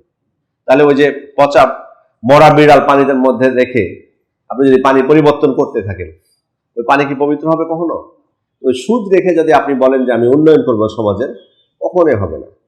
ওই জন্য আর আল্লাহ, আমরা তো মুসলিম হিসেবে এই বিশ্বাস তো আমাদের আছে যে আল্লাহ তাআলা যেটা বলেছেন সেটা সত্য। ইয়ামহাকুল্লাহু রিবা ওয়া ইউরবিস সাদাকাত। এখানে কিন্তু অনেক কিছু ইঙ্গিত আছে আমাদের জন্য। তার মানে আপনি যতই অর্থনীতিকে আপনি শক্তিশালী করেন, সুদ দিয়ে হবে না, আল্লাহ সংকুচিত করে দেবেন, লাভ নেই। আর আপনি যদি এই জাকাতটা উদ্যোগ নিতে পারেন, অল্প জাকাত যদি আসে তবুও ইনশাআল্লাহ ইউরবিস সাদাকাত বলে দিয়েছেন আল্লাহ তাআলা, বৃদ্ধি করে দিবেন। শুধু ব্যক্তিগত মালামালের ক্ষেত্রে না, ইনশাআল্লাহ রাষ্ট্রের ক্ষেত্রে আল্লাহ বরকত দিবেন। যদি রাষ্ট্র এ বিশ্বাস করে যে সুদ আমাদের উন্নয়নের ক্ষেত্রে বড় বাধা, এরকম অনেক বড় বড় এই যে প্লেটো বলেন, এরিস্টটল বলেন, এরা কিন্তু বলে গেছে, তারা বলে গেছে যে মানে সুদ ভিত্তিক অর্থনীতি যদি থাকে তো সমাজে ধনী গরিবের বৈষম্য কখনোই দূর হবে। এটা তাদের বক্তব্য। অমুসলিম হয়ে এটা তারা বুঝতে পেরেছে, কিন্তু আমরা মুসলিম হয়ে এটা বুঝতে পারি। দেখুন আল্লাহ বরকত কিভাবে দেয়। মুআয ইবনে জাবাল রাদিয়াল্লাহু আনহু ইয়েমেনে পাঠিয়েছিলেন আল্লাহ রাসূল সাল্লাল্লাহু আলাইহি ওয়াসাল্লাম তাকে। উনি কি করলেন, সেখানে যেটা যাকাত আদায় হয়েছিল সাদাকা, সেটার 1/3 মদিনায় পাঠিয়ে দিয়েছে। উমর ইবনে খাত্তাব রাদিয়াল্লাহু আনহু রেগে গেছে, উনি, তোমাকে তো আমি ওই যাকাত সংগ্রহ করে আমার রাষ্ট্রীয় মানে বাইতুল মালের সম্পদ বাড়ানোর জন্য, রিজার্ভ বাড়ানোর জন্য আমি তোমাকে ওখানে পাঠাইনি। ওখানে তোমাকে আমি পাঠিয়েছি ওখানকার ধনীদের থেকে যাকাত নিয়ে গরিবদের মধ্যে বিতরণ করার জন্য, তুমি এখানে কেন পাঠাচ্ছ? মুআয ইবনে জাবাল কি উত্তর দিয়েছিলেন? উনি বলেছিলেন, আমি আপনার নিকটে কিছুই পাঠাতাম না যদি আমি সেখানে যাকাত নেওয়ার মতো কোনো হকদার পেতাম। সুবহানাল্লাহ। এর পরের বছর যেটা সাদাকা আদায় হয়েছিল তার অর্ধেক তিনি পাঠিয়ে দিয়েছিলেন। সম্ভব 3য় বছরে পুরোটাই পাঠিয়েছিলেন। ওমর রাদিয়াল্লাহু আনহু বারবারই আপত্তি করেছিলেন, এই এক জবাব দিয়েছেন, আমি পাইনি দেওয়ার মতো। জনগণের মধ্যে আল্লাহ বরকত দিতে পারেন না? মানে যদি যাকাতটা সংগ্রহ করা হয় তাহলে আল্লাহ দেখুন দরিদ্রতাও দূর হয়ে গেছে, ওখানে রাষ্ট্রীয় কোষাগারে টাকা পাঠিয়ে দিয়েছেন যেটা যাকাত থেকে এসছে। সুবহানাল্লাহ। তাহলে রাষ্ট্র অন্য জায়গায় পারবে না? অভাব পূরণ হবে ইনশাল্লাহ, কিন্তু আপনাকে চালু করতে হবে। এটা আপনি হ্যাঁ, আমাদের ব্যক্তিগত জাকাতটা আমরা আবার বসে থাকলে হবে না যে ও বাংলাদেশে তো ইসলামিক শাসন নেই, তো জাকাত তো ওরা জোর করে নেবে না, তাহলে আমরা জাকাত দিব না। কিয়ামত দিন আল্লাহ যখন ধরবে বলবো, আল্লাহ কই, কেউ তো চাইতে আসেনি। আল্লাহ তাআলা শুনবেন? আমার হিসাব করার এবং দেওয়ার কি জায়গা নেই জাকাতটা? এই জাকাত দেওয়ার ক্ষেত্রেও কিন্তু আমাদের সমস্যা আছে। আমরা কিন্তু অনেকে মসজিদেও জাকাত দেয়, এক সমস্যা। যা টাকায় ভরে যায় মসজিদে, কোনো মসজিদে মানে শুনলাম যে মানে বলে গেছে জাকাতের টাকা, তারপর আমি বললাম নিয়েছেন কেন, আপনি টাকা নিয়েছেন কেন? মসজিদে দান করে গেছে জাকাত থেকে 3 লক্ষ টাকা। দরিদ্রতা দূর হবে কি করে বলেন? মানে জাকাত মানে যে 3 লক্ষ বের করছে সে যদি যে মসজিদে দেয়, মানে জাকাতের খাত আমরা না দেখি, তাহলে তো সমস্যা। জাকাতের খাতের ক্ষেত্রেও আমরা সীমা লঙ্ঘন করে ফেলেছি। 8টা খাত আল্লাহ তাআলা নির্ধারণ করে দিয়েছেন, সে 8টা খাতকে মানি না আমরা। মানে 8টা খাতের গুরুত্ব দিই না, ফিসাবিলিল্লাহকেও একবারে উন্মুক্ত করে দিয়ে যে এখানে যে যা চাই সবকিছু দিয়ে দিই, সঠিক জায়গায় আমরা দিতে পারছি না। যে কথা বলছিলাম যে এই জাকাত তাহলে কয়টা হলো আমাদের?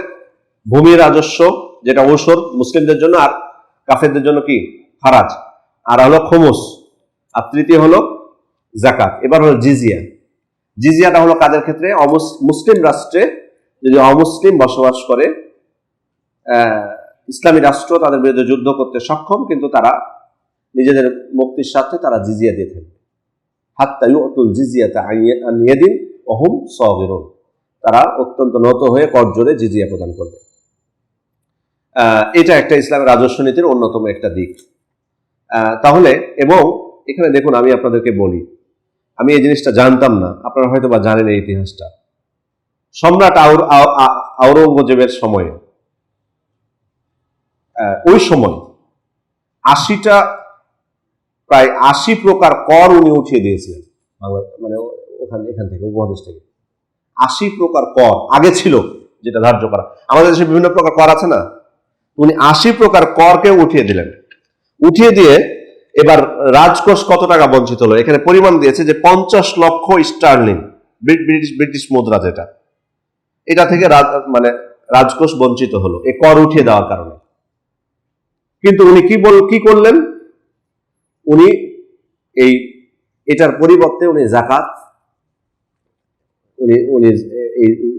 জাকাত নেওয়ার বিধান উনি চালু করলেন এবং অমুসলিমদের কাছ থেকে জিজিয়া নেওয়া শুরু করলেন। মুসলিমদের উপর জাকাত আর অমুসলিমদের থেকে কি জিজিয়া নিতে শুরু করলেন। কর উঠে দিয়েছেন কিন্তু।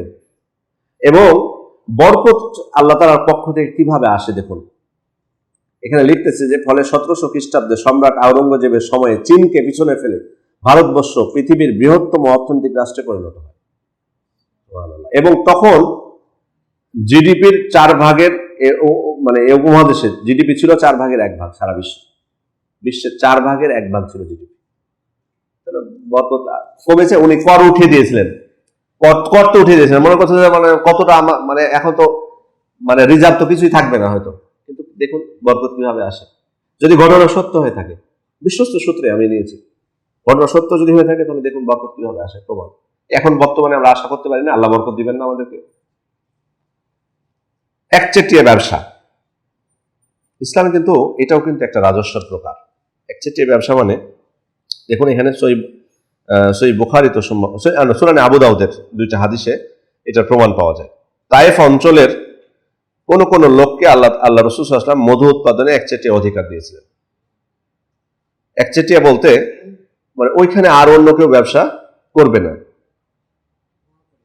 জি জি জি ওখানে অন্য কেউ ব্যবসা করবে না, তারাই শুধুমাত্র করবে, কিন্তু শর্ত আছে। তারা যেটা মানে এটা থেকে কিন্তু এখন কিন্তু আপনাদের মনে হয়তো এটা আসার কথা যে এটা তো জুলুম হয়ে যাবে, কুক্ষিগত হয়ে গেল, কিন্তু না, একচেটিয়া ছেড়ে দেননি তো ওনাদেরকে যে তোমরা একচেটিয়া ব্যবসা করে অন্য কেউ করতে পারবে না। বরং তাদের যেটা উৎপন্ন হবে দ্রব্য সেটা থেকে 10 ভাগের 1 ভাগ বাইতুল মালে জমা দিতে হবে, যদি তারা করতে চাই ভাবে 10 ভাগের 1 ভাগ বাইতুল মালে জমা দিতে হবে। এরপরেও খেয়াল করে দেখুন, এরপরে যেটা থাকবে ওটা যদি বছর শেষে নিসাব পরিমাণ হয় তাহলে জাকাতও দিতে হবে। আচ্ছা, তাহলে কি এরকম যদি হয় তাহলে কি বৈষম্য হওয়ার বা জুলুম হওয়ার সম্ভাবনা আছে? না, তখন কিন্তু বৈষম্য হবে না, তখন রাষ্ট্র উপকার হবে। কিন্তু আমাদের এটা একচেটিয়া ব্যবসা আবার আমাদের সমাজে আছে না? কত প্রমাণ নেবেন আপনি? আমরা উত্তরাঞ্চল থেকে আসি, গাজীপুর হয়ে, উদাহরণ দিচ্ছি আপনাকে আগে থেকে এই জিনিসটা। একটা গাড়ি শুধুমাত্র এদিক দিয়ে ঢুকে, সব যায় আশুলিয়া হয়ে ইয়াতে কি বলে বাইপেল হয়ে এই গাবতলীর দিকে, কল্যাণপুরের দিকে, একটা গাড়ি শুধুমাত্র ঢুকে এদিক দিয়ে চৌরাস্তা হয়ে। কেন অন্য গাড়ি ঢুকে না কেন? কি ওরা ইচ্ছুক না ওই দিক দিয়ে ঢুকতে? একচেটিয়া ব্যবসা করছে এই গাড়ি, যে গাড়িটা ঢুকতেছে একটা গাড়ি, সে একচেটিয়া ব্যবসা করতেছে। অন্য গাড়ি ঢুকে না কেন? অন্য গাড়ি ঢুকতে দেয় না, অনুমতি নাই। লাগবে কত? লাগবে 50 লক্ষ টাকা, 50 লক্ষ বা 1 কোটি ঘুষ দিতে হবে যারা ক্ষমতাসীন তাদেরকে। আচ্ছা, তারা সেটাও দিতে প্রস্তুত ছিল, দিবে, কিন্তু 1 বছর পর যে বন্ধ করে দেবে না তার নিশ্চয় হবে না। এবং অলরেডি এরকম ঘটনা আগে ঘটেছে, সে কারণে কেউ আর আসতে চায় না। আমি 50 লক্ষ টাকা ঘুষ দিয়ে আমি লাইন দিয়ে গাড়ি চালাবো, 6 মাস পর বন্ধ করে দিলে লস না তার? এটা একচেটিয়া ব্যবসা না? গাড়ি ঢুকতে দিবে না, এটা কার রাস্তা? এটা তো হওয়া উচিত না। বহু এরকম বহু সব লাইনে, আমি এটা উদাহরণ দিচ্ছি, সিলেটের লাইনেও আমি দেখেছি এরকম, যে টঙ্গী হয়ে শুধুমাত্র এনা গাড়ি যায়, অন্য গাড়ি যেতে পারে। নাম বলে দিলাম, নাম বলাটা ঠিক হলো না, সরি। টঙ্গী হয়ে শুধু ওই গাড়ি যায়, অন্য যে গাড়ি যায় না কেন? যেতে দেয় না, যেতে দেয় না। সব গাড়ি ওই যে কি বলে ওটা, কাশপুর, ওই যে কি ওইদিকের বাসস্থানটা সায়দাবাদ বা ওইদিকে থাকে। এটা হলো একচেটিয়া ব্যবসা। এটা কখনো ইসলাম অনুমোদন করে না। এটা যে আপনি অন্যদের উপর জুলুম করেন। কয় টাকা দেয় ওরা? ওই যে কিছুক্ষণ আগে বললাম না, সব ফাঁকি দেয়, সব ফাঁকি দেয়। বরং ওদের ঋণের মানে আপনি ফিরিস্তি শুনতে শুনতে অবাক হয়ে যাবেন। ওই যে একচেটিয়া ব্যবসা করতেছে, এত টাকা ইনকাম করতেছে, তো ওদের অভাব মেটে না কখনো। আপনি দেখেন পদ দিবেন এখন বা যে কোনো কারণে ঋণের শেষ নাই, crore crore million billion dollar ঋণ ওদের, তবে দেশে নাই ওই টাকাগুলো। যাই হোক, এভাবে এটা ইসলাম সাপোর্ট করে না কখনো। এটা এই দুইটার সাথে আবার আমরা যেন পার্থক্য করি। আর আল্লাহ রাসূল সাল্লাল্লাহু আলাইহি ওয়াসাল্লাম যেটা অনুমতি দিয়েছিলেন, সেখানে কি শর্ত ছিল? 10 ভাগের 1 ভাগ দিতে হবে এবং সব পরিমাণ ওটা বাকি থাকা মানে সব পরিমাণ জাকাত দিতে হবে। সুবহানাল্লাহ, এমনিতেই আর হয়নি। এরপরে মালিকানাবিহীন সম্পদ, যেটা শেষ মালিকানাবিহীন সম্পদ, যে সম্পদের কোনো ওয়ারিস নেই, সেটা হবে কার সম্পদ? সেটা হবে রাষ্ট্রের সম্পদ। তাহলে আজকে দেখুন যে বিষয়টা, যে আমরা যদি আসলে আমাদের উন্নয়ন করতে চাই, বৈষম্য দূর করতে চাই, যে বৈষম্য আমাদের মধ্যে গড়ে উঠেছে ধনী দরিদ্রের মধ্যে, কেউ কেউ পরে এসছেন, আমরা ধনী দরিদ্র হওয়া, সমাজে থাকা, এটা আল্লাহ তাআলা কর্তৃক নির্ধারিত। বাট এত বড় বৈষম্য, এটা ইসলাম কখনোই এটা সাপোর্ট করে না। ইসলামী অর্থনীতি থাকলে এটা কখনোই এত পার্থক্য কখনো, এত বৈষম্য কখনো হবে না। বৈষম্য থাকবে না সেখানে, বরং স্বাভাবিক চলবে। ধনীরা তাদের সম্পদের হক আদায় করবে, গরিবদের সাথে এত ডিফারেন্স তাদের মধ্যে হবে না, যেটা এখন হচ্ছে। এরপরে এর সাথে আরো কিছু বিষয় আছে। উত্তরাধিকার সম্পদ, উত্তরাধিকার বন্টন। এক্ষেত্রে আসলে মানে আমাদের তো আসলে ইমানের দুর্বলতা এটা তো আছে, যে কারণে তো আমরা আসলে এটা করছি না। তবে এটা রাষ্ট্রের পক্ষ থেকে এটার কড়াকড়ি থাকা উচিত না। মামলাগুলো আজকে দেখুন, মানে ধরুন কোনো ভাই সম্পদ নিয়ে নিয়েছে জোর করে, মানে বোনকে দেয়নি, বোন যদি মামলা করে, কত বছর পর রেজাল্ট হওয়ার সম্ভাবনা আছে? মানে রায় পাওয়ার আনুমানিক আপনারা যারা ভুক্তভোগী তার যদি থাকেন, তার 20 বছর হবে না। 20 বছর যদি মারাই যাবে, তার সন্তানরা পাবে কিনা? তাহলে উত্তরাধিকার আইন, ইসলামী উত্তরাধিকার আইনটা সেটা যদি বাস্তবে আমাদের মধ্যে থাকতো, বৈষম্য কমবে না। বৈষম্য তো একদিক থেকে সৃষ্টি হয় না। শুধু উত্তরাধিকার সম্পদ মৃত ব্যক্তির মারা যাবে, তারপরে তার যারা নির্ধারিত ওয়ারিস তারা শুধুমাত্র পাবে। হ্যাঁ, উনি যদি আবার ওসিয়ত করে যান, ওয়ারিস ছাড়া অন্য কারোর জন্য, তাহলে হবে। আজকে এখানে দেখুন কত বৈষম্য। এখানে এই মিরাস নিয়ে এই কাহিনী বলতে গেলে মানে আপনার শেষ হবে না, এর উদাহরণ শেষ হবে না। বিশেষ করে যদি কোনো ব্যক্তির ছেলে নাই, মেয়ে আছে শুধু, তাহলে তো বুঝতেই পারছেন ওখানে কি একটা অবস্থা। ছেলে নাই, শুধু মেয়ে আছে, এরকম কত ঘটনা আছে। আর আজকে দেখুন, মানে যারা আজকে নিজের হক যারা চায় তাদেরকে আমরা ধিক্কার দিই। একটা সত্য ঘটনা বলতেছি আপনাদেরকে, সত্য ঘটনা, যে একজন ব্যক্তি মারা গেছেন। মারা যাওয়ার পর মৃত ব্যক্তির ছেলে দাঁড়িয়ে বলতেছে যে আমার বাবা মারা গেছে, তার যদি কোনো প্রকার ঋণ থাকে, কোনো পাওনা থাকে, আপনারা আমাকে বলবেন, আমি পরিশোধ করার চেষ্টা করব। বলে না সাধারণত, যেটা কমন। তো ওইখানে একজন ব্যক্তির সাথে সাথে দাঁড়িয়ে বলছে জি, হ্যাঁ, দাঁড়িয়ে বলছে যে এই মৃত ব্যক্তি হচ্ছে আমার মামা। আমার মামা আমার মাকে তার সম্পদ বুঝিয়ে দেয়নি, আমি এই সম্পদটুকু, আমার মায়ের সম্পদটুকু বুঝিয়ে চাই। হয়েছে সবাই। ওই ব্যক্তি চুপচাপ, কিচ্ছু বলছে না, কিচ্ছু বললো না।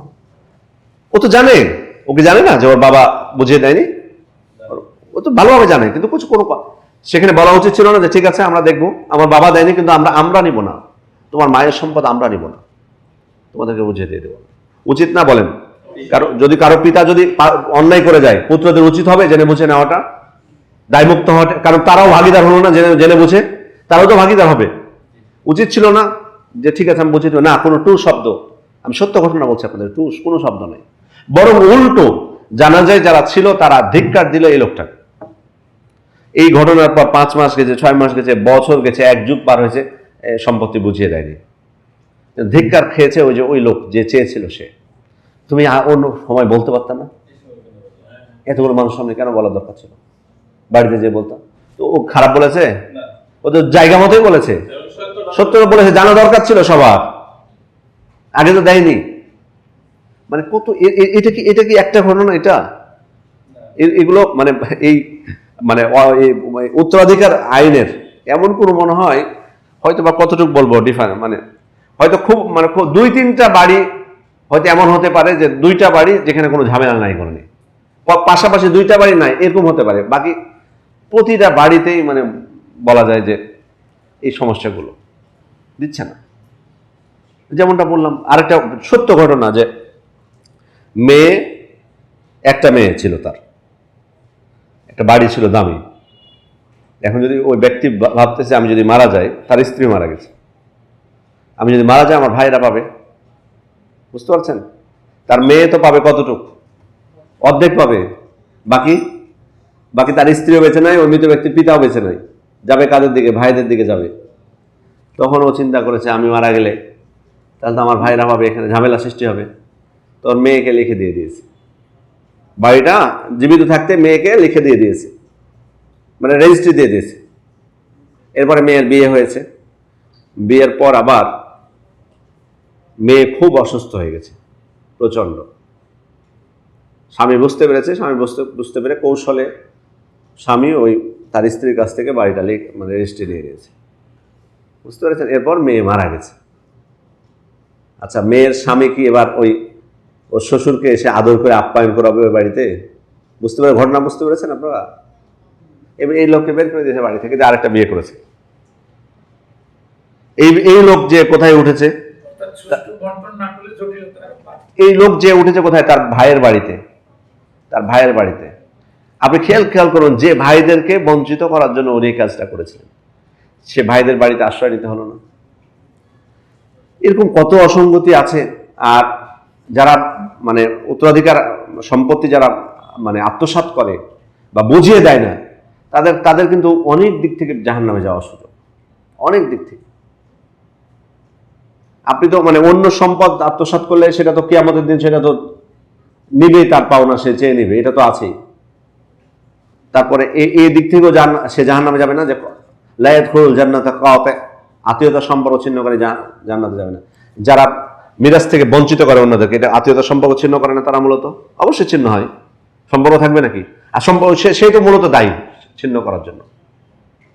বহু অন্য দিক, অনেক দিক আছে যে কথা বলছিলাম। এরপরে মজুদদারি, তারপরে ফটকা বাজারি, এগুলো বন্ধ করা। আজকে আপনারা দেখতে পাচ্ছেন যে বৈষম্যটা তৈরি হয়েছে কিভাবে। আজকে বাজারে এক শ্রেণী আছে, তাদের কোনো টেনশনই হয় না। ডিমের দাম 400 টাকা হোক আর 200 টাকা হোক, সমস্যা কোথায়? আচ্ছা, ডিমের দাম যদি এখন 800 টাকা হয়, একটা বড় একটা শ্রেণী আছে না, তাদের কোনো অসুবিধা নেই।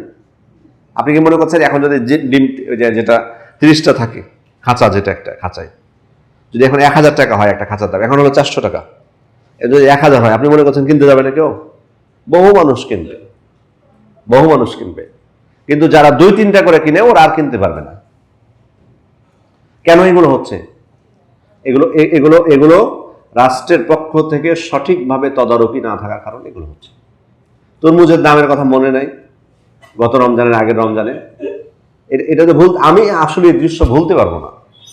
আমি চোখের সামনে বহু মানুষকে তখন রমজান মাস ছিল, এবং এটা কিন্তু একটা সুযোগ তাদের, এটা একটা সুযোগ হিসেবে, কারণ রমজান মাসে প্রচন্ড গরম পড়ে, তো তরমুজ দেখলে এমনি মনে হয় যে একটা গোটায় সম্পূর্ণ মনে হয় আমি খেয়ে ফেলবো, হয় না? এটা বাস্তবতা না?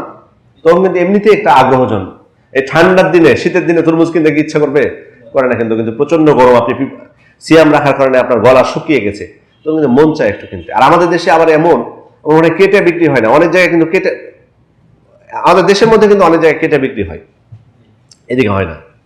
দাম জিজ্ঞেস করতে গেছে, দাম চেয়েছে 600 টাকা, 400 টাকা, 500 টাকা দাম চেয়েছে একটা তরমুজের। যে 300 টাকা কোথায় পাবেন? তখন ছোটগুলাই অনেক দাম ছিল, তখন একবার কিছুদিন ছিল এরকম। কিভাবে এটা হলো? আচ্ছা, এখানে দুঃখ থাকতো না যে উৎপাদন করেছে সে যদি প্রকৃত মূল্যটা পেত, ও হয়তো 100 টাকাও পায়নি, এখানে 50 টাকা পেয়েছে, কেন সন্দেহ। দুঃখ থাকতো না যদি এই যে বিক্রি করছে সে যদি পেত, তাও মানে কমতো দুঃখটা।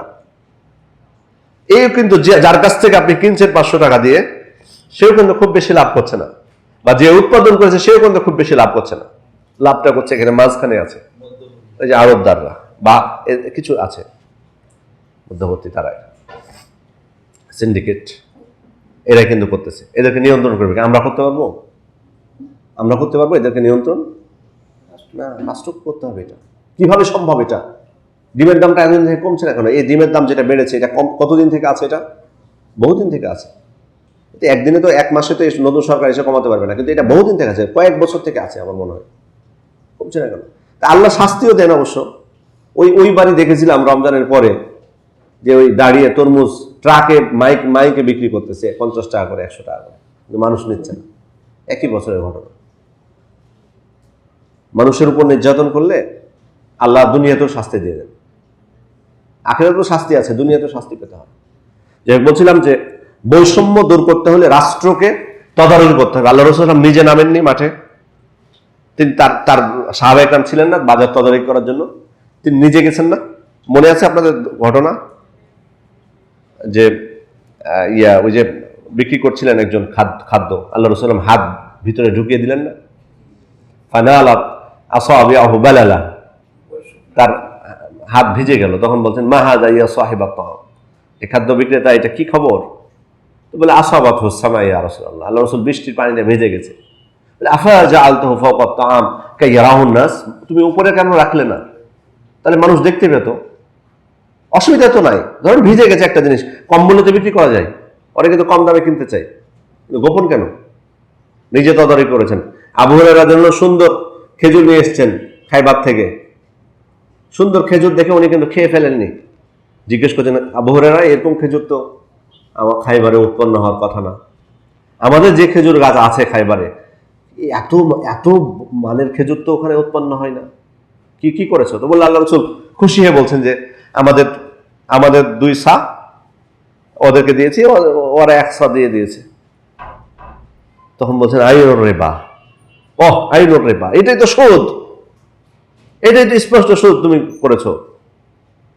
তুমি ওই খারাপটা 2 কেজি দিয়ে 1 কেজি তুমি নিয়ে নিয়েছো, এটাও কিন্তু স্পষ্ট সুদ। এটা ওনাকে যেটা করতে হতো 2 কেজি বিক্রি করে ওই টাকা দিয়ে 1 কেজি নতুনটা কিনতে হতো, তাহলে সুদ হতো না।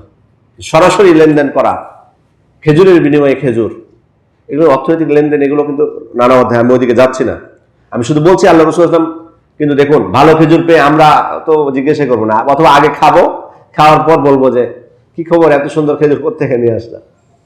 কিন্তু আল্লাহ রাসূল সাল্লাল্লাহু আলাইহি ওয়াসাল্লাম আগেই খোঁজ নিয়েছেন যে খেজুর, এত সুন্দর মানের খেজুর তো পাওয়ার কথা না। এরপর হলো উত্তম ঋণ দেওয়া, কর্জে হাসানা। কর্জে হাসানা, আসলে কর্জে হাসানাটাও কিন্তু, এটাও কিন্তু একটা বড় বিষয়, কর্জে হাসানাটা। কিন্তু কর্জে হাসানাটা হারিয়ে গেছে আমাদের সমাজ থেকে। উত্তম ঋণ মানে কোনো প্রকার স্বার্থ ছাড়াই ঋণ দিবেন আপনি, থাকবে কি করে মানুষের আমানতদারিতাই তো নাই। আজকে যদি আপনি আমার কাছ থেকে এসে ধরেন বললেন যে আমার খুব অসুবিধা, 2000 টাকা দেন আমাকে, দিয়ে দিলাম, যে ছাত্র মানুষ বা অমুক, দিয়ে দিচ্ছি আমি ভালো দেখে, তারপরে আপনি 2-3 বছর আমার চোখের সামনে আসবেন না, পালিয়ে বেড়াবেন, দূর থেকে দেখলে নাই আমি হারিয়ে গেলেন অন্য রাস্তা। অথবা উল্টো যদি আমি চাইতে যাই, বলবেন যে আপনার কি দরকার এত, আপনি তো অনেক টাকা ইনকাম করেন, মানে আপনাকে ব্যাখ্যা দিতে হবে যে কেন আপনি চাচ্ছেন। এইসবের কারণে মানুষ চাচ্ছে না, কিন্তু তারপরেও উত্তম ঋণ থাকতে হবে। এটাও কিন্তু দরিদ্রতা লাঘবের অন্যতম একটা মাধ্যম। অপচয় বন্ধ করতে হবে। এই যে দেখুন, আমি একটা করে আর অন্য একটা বৈষম্যের দিকে যেতে চাচ্ছি। আজান আজান আজান এখানে সালাত হবে তো নাকি? জি, এই যে এখানে আপনার অপচয়, এখানে বলতেছেন বিবিসির একটা রিপোর্টে যে বাংলাদেশের ধনিক শ্রেণী প্রতিদিন যে খাবারের অপচয় করে তা দিয়ে দেশের সকল না খেয়ে থাকা মানুষের পেট ভরানো সম্ভব। চিন্তা করেছেন, যে খাবার অপচয় হয় তাতে না খাওয়া মানুষদের পেট ভরানো সম্ভব। কত অপচয় হয় বলতেছে যে বাংলাদেশে প্রতি বছর যত খাবার উৎপাদন হয় তার একটা বড় অংশ ভাগাড়ে যায়, অর্থাৎ নষ্ট হয়। ভাগাড়ে যাওয়া মানে নষ্ট হয়। জাতিসংঘের পরিবেশ বিষয়ক সংস্থা ইউএনইপি 2021 সালে, বেশি দিন আগের কথা বলছি না, 2021 সালে তারা একটা মানে রিপোর্ট প্রকাশ করেছে যে বাংলাদেশে বছরে 1,06,00,000 টন খাদ্য অপচয় হয়। সৌদি আরবে হলে না হয় না মানা যায়, ওদের অনেক টাকা পয়সা আছে, ওরা না করলো। আমাদের আমরা যে সৌদি আরবের ভুল ধরি না, এটা ঠিক আছে, তার অপচয় আছে। আমরা দেখতে পেতাম যে মরুভূমির দিকে গেলে ভাত অনেকগুলো নিয়ে একটু খেয়ে ফেলে দিয়ে চলে গেছে, অপচয় আছে। বাট আমাদের নিজের দেশে খেয়াল করুন, এই দেশে যদি আমরা এত খাবো বছরে 1,06,00,000 টন, চিন্তা করেছেন এটা সব? হয়তো এটা হবো না হলে অবশ্যই কাছাকাছি তো হবে। এমনিতে রিপোর্ট এমনিতে আরো প্রকাশ করেনি। 1 টন সমান কয় মন? 27 মন, 27 না 25? 27 মন না? তাহলে 1,06,00,000 টন খাবার অপচয় হয়। তার মানে মাথা পিছু খাদ্য অপচয়ের হারও বাংলাদেশে বেশি। যাই হোক, যে কথা বলছিলাম, এবার আমরা আসি শিক্ষার ক্ষেত্রে একটু কিছু বৈষম্য আমরা আপনাদেরকে দেখাই। বাংলাদেশে এখন বলতে পারবো না, 2-1 বছর আগের খবর, প্রাথমিক বিদ্যালয়ের সংখ্যা 1,34,147টি। অনেকে হয়তো দ্বিমত পোষণ করতে পারেন যে এটা হয়তো বৈষম্য না। তারপর আপনাদের বিবেকের উপর আমি ছেড়ে দিলাম যে এগুলো বৈষম্য কিনা। এই 1,34,147টার মধ্যে সরকারি বিদ্যালয়ের সংখ্যা হচ্ছে 65,902টা, সরকারি 65,000। আর ইবতেদায়ী যেগুলো মাদ্রাসা আছে 14,987টি, এর মধ্যে একটাও সরকারি না। বুঝতে পারছেন, এটা একটাও সরকারি না। আচ্ছা, দ্বিতীয়ত হচ্ছে যে প্রাথমিক সরকারি বিদ্যালয়ের শিক্ষার্থীরা দুপুরের খাবার লাঞ্চ পায়, যেটাই হোক না কেন দেওয়া হয় তাদেরকে একটা। মাদ্রাসায় এগুলো কোনো সুযোগ নেই। সেখানে শিক্ষাবৃত্তির যে ব্যবস্থা আছে মাদ্রাসায় সেটাও ব্যবস্থা নাই। এরপরে তাদের জন্য আরো অনেক ব্যাপক সুযোগ সুবিধা আছে, বিশেষ করে বিনোদনের জন্য বিভিন্ন আপনার সরকারি পৃষ্ঠপোষকতায় বিভিন্ন সংস্থা আছে যারা তাদের বিনোদনের জন্য বা তাদের মনস্তাত্ত্বিক উন্নয়নের জন্য বিভিন্ন ধরনের আয়োজন করে থাকে। সাংস্কৃতিক হতে পারে বা অন্য যেগুলো মাদ্রাসা ছাত্ররা সেগুলো থেকে নামকে অস্তে কিছু আছে, সেগুলো তাছাড়া বঞ্চিত। জাতীয়করণের ক্ষেত্রেও বাংলাদেশের সরকারি আলিয়া মাদ্রাসা কয়টা জানা আছে? 3টা, ঢাকা আলিয়া, সিলেট, আর হলো যে বগুড়ায় আছে একটা মুস্তফা বিয়া, যেটার আমাদের ডক্টর আহমদ রাতের সাহেব হচ্ছেন এখন ওটার অধ্যক্ষ, হাফিজাহুল্লাহ। তাহলে এই 3টা আছে, তাও এই 3টা মাদ্রাসা কিন্তু বাংলাদেশ আমলে প্রতিষ্ঠিত না। বুঝতে পারছেন? এই যেটা ঢাকা আলিয়া, এটা মূলত কলকাতায় ছিল, 1947 সালে ঢাকায় স্থানান্তরিত হয়েছে, মূলত কলকাতায় প্রতিষ্ঠিত 1780 সালে। আর যেটা সিলেট সরকারি আলিয়া সেটা ব্রিটিশ আমলে 1913 সালে, আর বগুড়াটা 1925 সালে। বগুড়া যেটা, এটা 1925 সালে। তার মানে একটা বাংলাদেশ আমলে না, সবগুলো আগের আমলে। আচ্ছা, এবার আরো একটু কিছু বলি। অথচ বিষয়টা হলো যে মাদ্রাসা শিক্ষার্থীদের মধ্য থেকে যে বড় ব্যক্তি আসেনি এটা কিন্তু নবাব আব্দুল লতিফ, উনার অনেক পদবি আছে। তার মধ্যে সর্বশেষ উনি 1890 সালে কলকাতা হাইকোর্টে, উনি ঢাকা আলিয়ার ছাত্র ছিলেন, যেটা কলকাতায় ছিল, যেটা তিনি কলকাতা হাইকোর্টের প্রথম মুসলিম বিচারপতি নিযুক্ত হন। এরপরে আরো অনেকের কথা এখানে আছে, আমি দীর্ঘ করছি না কারণ আমাদের সময় কম খুব। এরপরে দেখুন, এমন মাদ্রাসাও আছে যে 100% পাস আমাদের দেশে, কিন্তু জাতীয়করণ তো বুঝতে পারছেন এই তিনটা। আবার অনেক কলেজ আছে, সম্প্রতি সম্ভবত 2022-এর প্রায় কতটি কলেজকে আবার জাতীয়করণ করা হয়েছে। অথচ এই কলেজগুলোর মধ্যে কিছু কলেজ আছে যেটা কোনো কোনো বছর ফাও গেছে, মানে একটাও পাশ করেনি, এরকম আছে, একটা ছাত্রও পাশ করেনি, এরকম আছে। এরপরে দেখুন, বাংলাদেশের মোট প্রতিষ্ঠানের 25 ভাগ হলো এমপিওভুক্ত মাদ্রাসা। এর মধ্যে সরকারি চাকরির ক্ষেত্রে মাদ্রাসা যারা ছাত্র সরকারি চাকরির ক্ষেত্রে 10% নিচে। তাও কিভাবে জানেন? পিওর মাদ্রাসায় কিন্তু পড়া না সম্পূর্ণ, মানে হয়তো দাখিল পর্যন্ত, দাখিল পাশ করেছে, করে আবার কলেজে গেছে, মানে মানে তারা এই 10% হচ্ছে তারা পিওর মাদ্রাসা হলে কোনো সুযোগই নাই। কামেলকে কিন্তু মাস্টার্সের ডিগ্রি দেওয়া আছে, মানে মান, বাট তারা মানে কোনো কলেজের ইসলামী শিক্ষার প্রভাষক হতে পারবে না। আর বিশ্ববিদ্যালয়ে তো মানে ভাবাই যায় না, বিশ্ববিদ্যালয়গুলোতে ভাবাই যায় না, কলেজেও ইসলামী শিক্ষার প্রভাষক হতে পারবে না এই কামেল পাশ করার পরও। মান দিয়েছে কিন্তু আবার কি, এগুলো বৈষম্য না? এগুলো আপনাদের বিবেকের উপর ছেড়ে দিলাম, বৈষম্য কি বৈষম্য না, এগুলো আপনারাই বলবেন। এরপরে বাজেটের 2021 সালের বাজেটটা দেখুন, সব বছরই এরকমই। 2021 সালের বাজেটটা উদাহরণস্বরূপ দিচ্ছি আপনাদেরকে। প্রাথমিক ও গণশিক্ষা খাতে বাজেট ছিল 24,940 কোটি টাকা। এর মধ্যে এই মাদ্রাসা 1 টাকাও নাই প্রাথমিক এবং গণশিক্ষা খাতে। আর শিক্ষার জন্য, মানে মাধ্যমিক এবং উচ্চ শিক্ষার জন্য বাজেট ছিল 33,117 কোটি টাকা। 33,117 কোটি টাকা। এখানেও মাদ্রাসার জন্য কোনো বাজেট নেই, বরং মাদ্রাসার বাজেটটা হলো কারিগরি প্রতিষ্ঠানের সাথে 8,344 কোটি টাকা মাত্র। অথচ ফলাফলের দিক থেকেও বিভিন্ন, এখানে অনেকগুলো রিপোর্ট আমার কাছে আছে, এগুলো আমি বলছি না, শেষ করে দিব। আপনার ঢাকা ইউনিভার্সিটির বিভিন্ন সাবজেক্টে, তারপরে বিভিন্ন ইউনিটগুলোতে মাদ্রাসা ছাত্ররা ফার্স্ট হয়েছে, বহু প্রমাণ আছে। অথচ মানে তাদেরকে মূল্যায়ন করা হচ্ছে না যতটুকু মূল্যায়ন করা উচিত ছিল। এমন না যে, হয়তো অনেকে বলতে পারে যে জেনারেল সাবজেক্টগুলো তাদের পড়ানো হয় না। কে বলছে পড়ানো হয় না? এখন তো সমানভাবে চাপিয়ে দেওয়া হয়েছে না, সমানভাবে চাপিয়ে দেওয়া হয়েছে প্রায় বলা যায় এক প্রকার। তারপরেও যদি মনে হয় যে না, তাদের কোনো কমতি আছে, তাহলে আপনাকে প্রশিক্ষণের মাধ্যমে তাকে গড়ে তুলতে হবে। কিন্তু আসলে মূল বিষয় হলো এখানে না, আপনার শিক্ষা ব্যবস্থাকে এটা সমাধানের জন্য আমাদের যেটা করণীয়, এই জন্য কিন্তু আমি বলেছি যে করণীয় যেটা লিখেছেন, এটা আমরা অনেক কিছু আমাদের সাধ্যের বাইরে, বলে লাভ নাই, কারণ এটা শাসক সরকারকে করা লাগবে। সেটা হলো এই শিক্ষার ক্ষেত্রে যে বৈষম্য আছে, এটা দূর করতে হলে শিক্ষাকে একমুখী করা লাগবে আগে।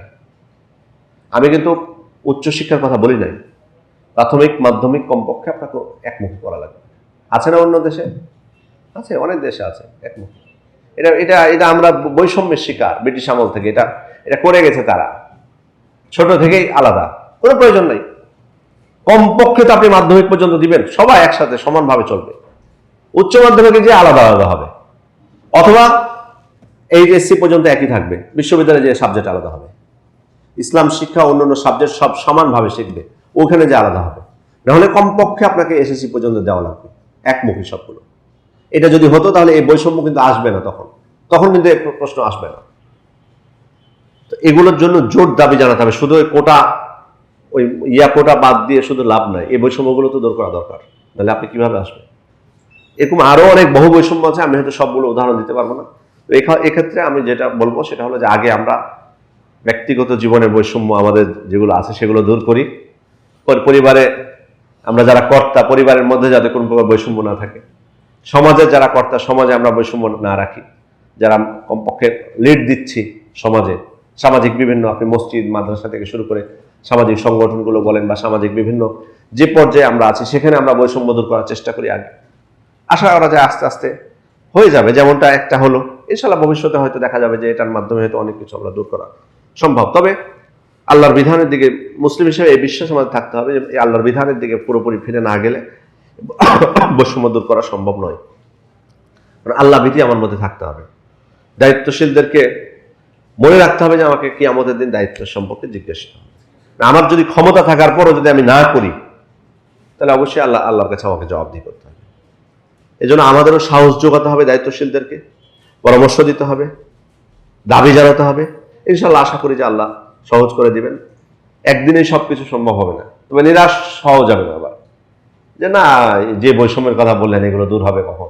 নিরাশ হবেন না।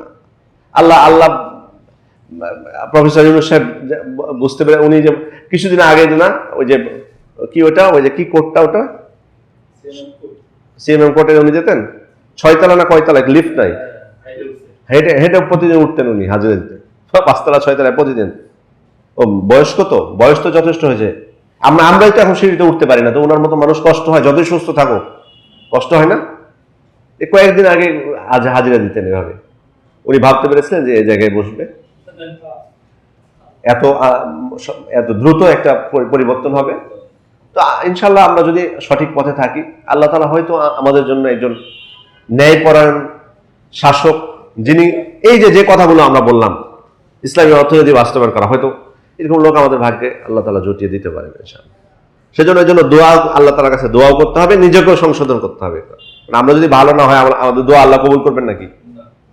আমরা ভালো না হলে ভালো শাসকও পাবো না, সবাই যদি আমরা এভাবে খারাপ হই। ভালো মানুষ আমাদের মধ্যে থেকে তৈরি করতে হবে, আমাদের মধ্যে থেকে স্বপ্ন দেখতে হবে যে আমরা যাতে একদিন নেতৃত্ব দিতে পারি।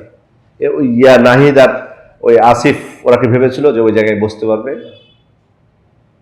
ওই যেদিন হয়েছে তার আগে থেকে তো আমরা জানতাম না, তাই না? আমরা জানতে পারিনি। তো এরকম এই জন্য নিরাশ হওয়া যাবে না। এই জন্য প্রত্যেক ব্যক্তিকে যোগ্যতা অর্জন করতে হবে, আমানতদার হতে হবে। আমানতটা আমাদের মধ্যে সব থেকে বড় সমস্যা, আমানতদারিতা আমাদের মধ্যে নেই, ইনসাফ আমাদের মধ্যে নেই। আল্লাহ তাআলার কাছে আমরা দোয়া করি আল্লাহ যেন আমাদের জন্য সহজ করে দেন, এবং আমাদের সমাজ থেকে যাতে বৈষম্য দূর হয়, এবং প্রকৃত প্রত্যেক ব্যক্তি তার নিজের হকটা তিনি পান। কারণ নিজের হক যখন পাবেন না, যখন বৈষম্য থাকবে, তখনই কিন্তু সমাজে বিশৃঙ্খলা হবে, সমাজে শান্তি প্রতিষ্ঠিত হবে না। আজকে দেখেন থামতেছে কোনো দিক থেকে। আজকেও কিন্তু আমি দেখলাম শাহবাগে আন্দোলন, দেখে আসলাম খবরে, নিয়ে 35 বছর চাকরি 35 বছর, এখন 30 বছর আছে না, এখন 32 বছর আছে সরকারি চাকরির মেয়াদ। মানে না, ওটা তো মানে পর্যন্ত শেষ, শুরুটা মানে কত বছর হওয়ার পর আর পাবে না সরকারি চাকরি, 30 আছে, ওইটাকে 35 করার দাবিতে আজকে আন্দোলন করতেছে। আসলে আন্দোলন চলছে না, মানে কেন করতেছে তারা? সুযোগ না, মানে বৈষম্য আছে বলেই তো ফসতেছে। আমি এটাকে সমর্থন করছি না 35কে, আমি এটা বলি না, আমি উদাহরণ দিচ্ছি আপনাদেরকে। গার্মেন্টসের শ্রমিকরা কেন নেমে যাচ্ছে? বেতন দেওয়া হয়নি ওদেরকে, তাই বলে তো, বোনাস দেওয়া হয়নি বলে তো তারা নেমেছে। যদি মানুষের হক, আমি যে জিনিসটা বলতে চাচ্ছি, মানুষের হক যদি মানুষ পেয়ে যেত তাহলে বিশৃঙ্খলা হতো, ওদের বিরুদ্ধে নামতো মাঠে। এটাই হচ্ছে মূল বিষয়। আমরা আমাদের জীবনে বৈষম্যটা দূর করি আগে, অর্থাৎ আমাদের যেটুকু ক্ষমতা, আমার যদি প্রতিষ্ঠান থাকে, আমার প্রতিষ্ঠানের কর্মকর্তা কর্মচারীদের মধ্যে যাতে বৈষম্য আমি না রাখি, সেটুকু আগে করি। সবাই যদি আমরা সংশোধন হই, ইনশাআল্লাহ রাষ্ট্রীয় সংস্কার চলে আসবে বিসমিল্লাহ। আল্লাহ আমাদেরকে তৌফিক দান করুন। আমরা আজকে এখানে শেষ করছি, আপনাদের সালাতের আজান হবে, উজু করে আমরা প্রস্তুতি নিই। ঠিক আছে, সুবহানাকাল্লাহুম্মা ওয়া বিহামদিকা আশহাদু আল্লা ইলাহা ইল্লা আনতা আস্তাগফিরুকা ওয়া আতুবু ইলাইক। আসসালামু আলাইকুম ওয়া রাহমাতুল্লাহি ওয়া বারাকাতুহু।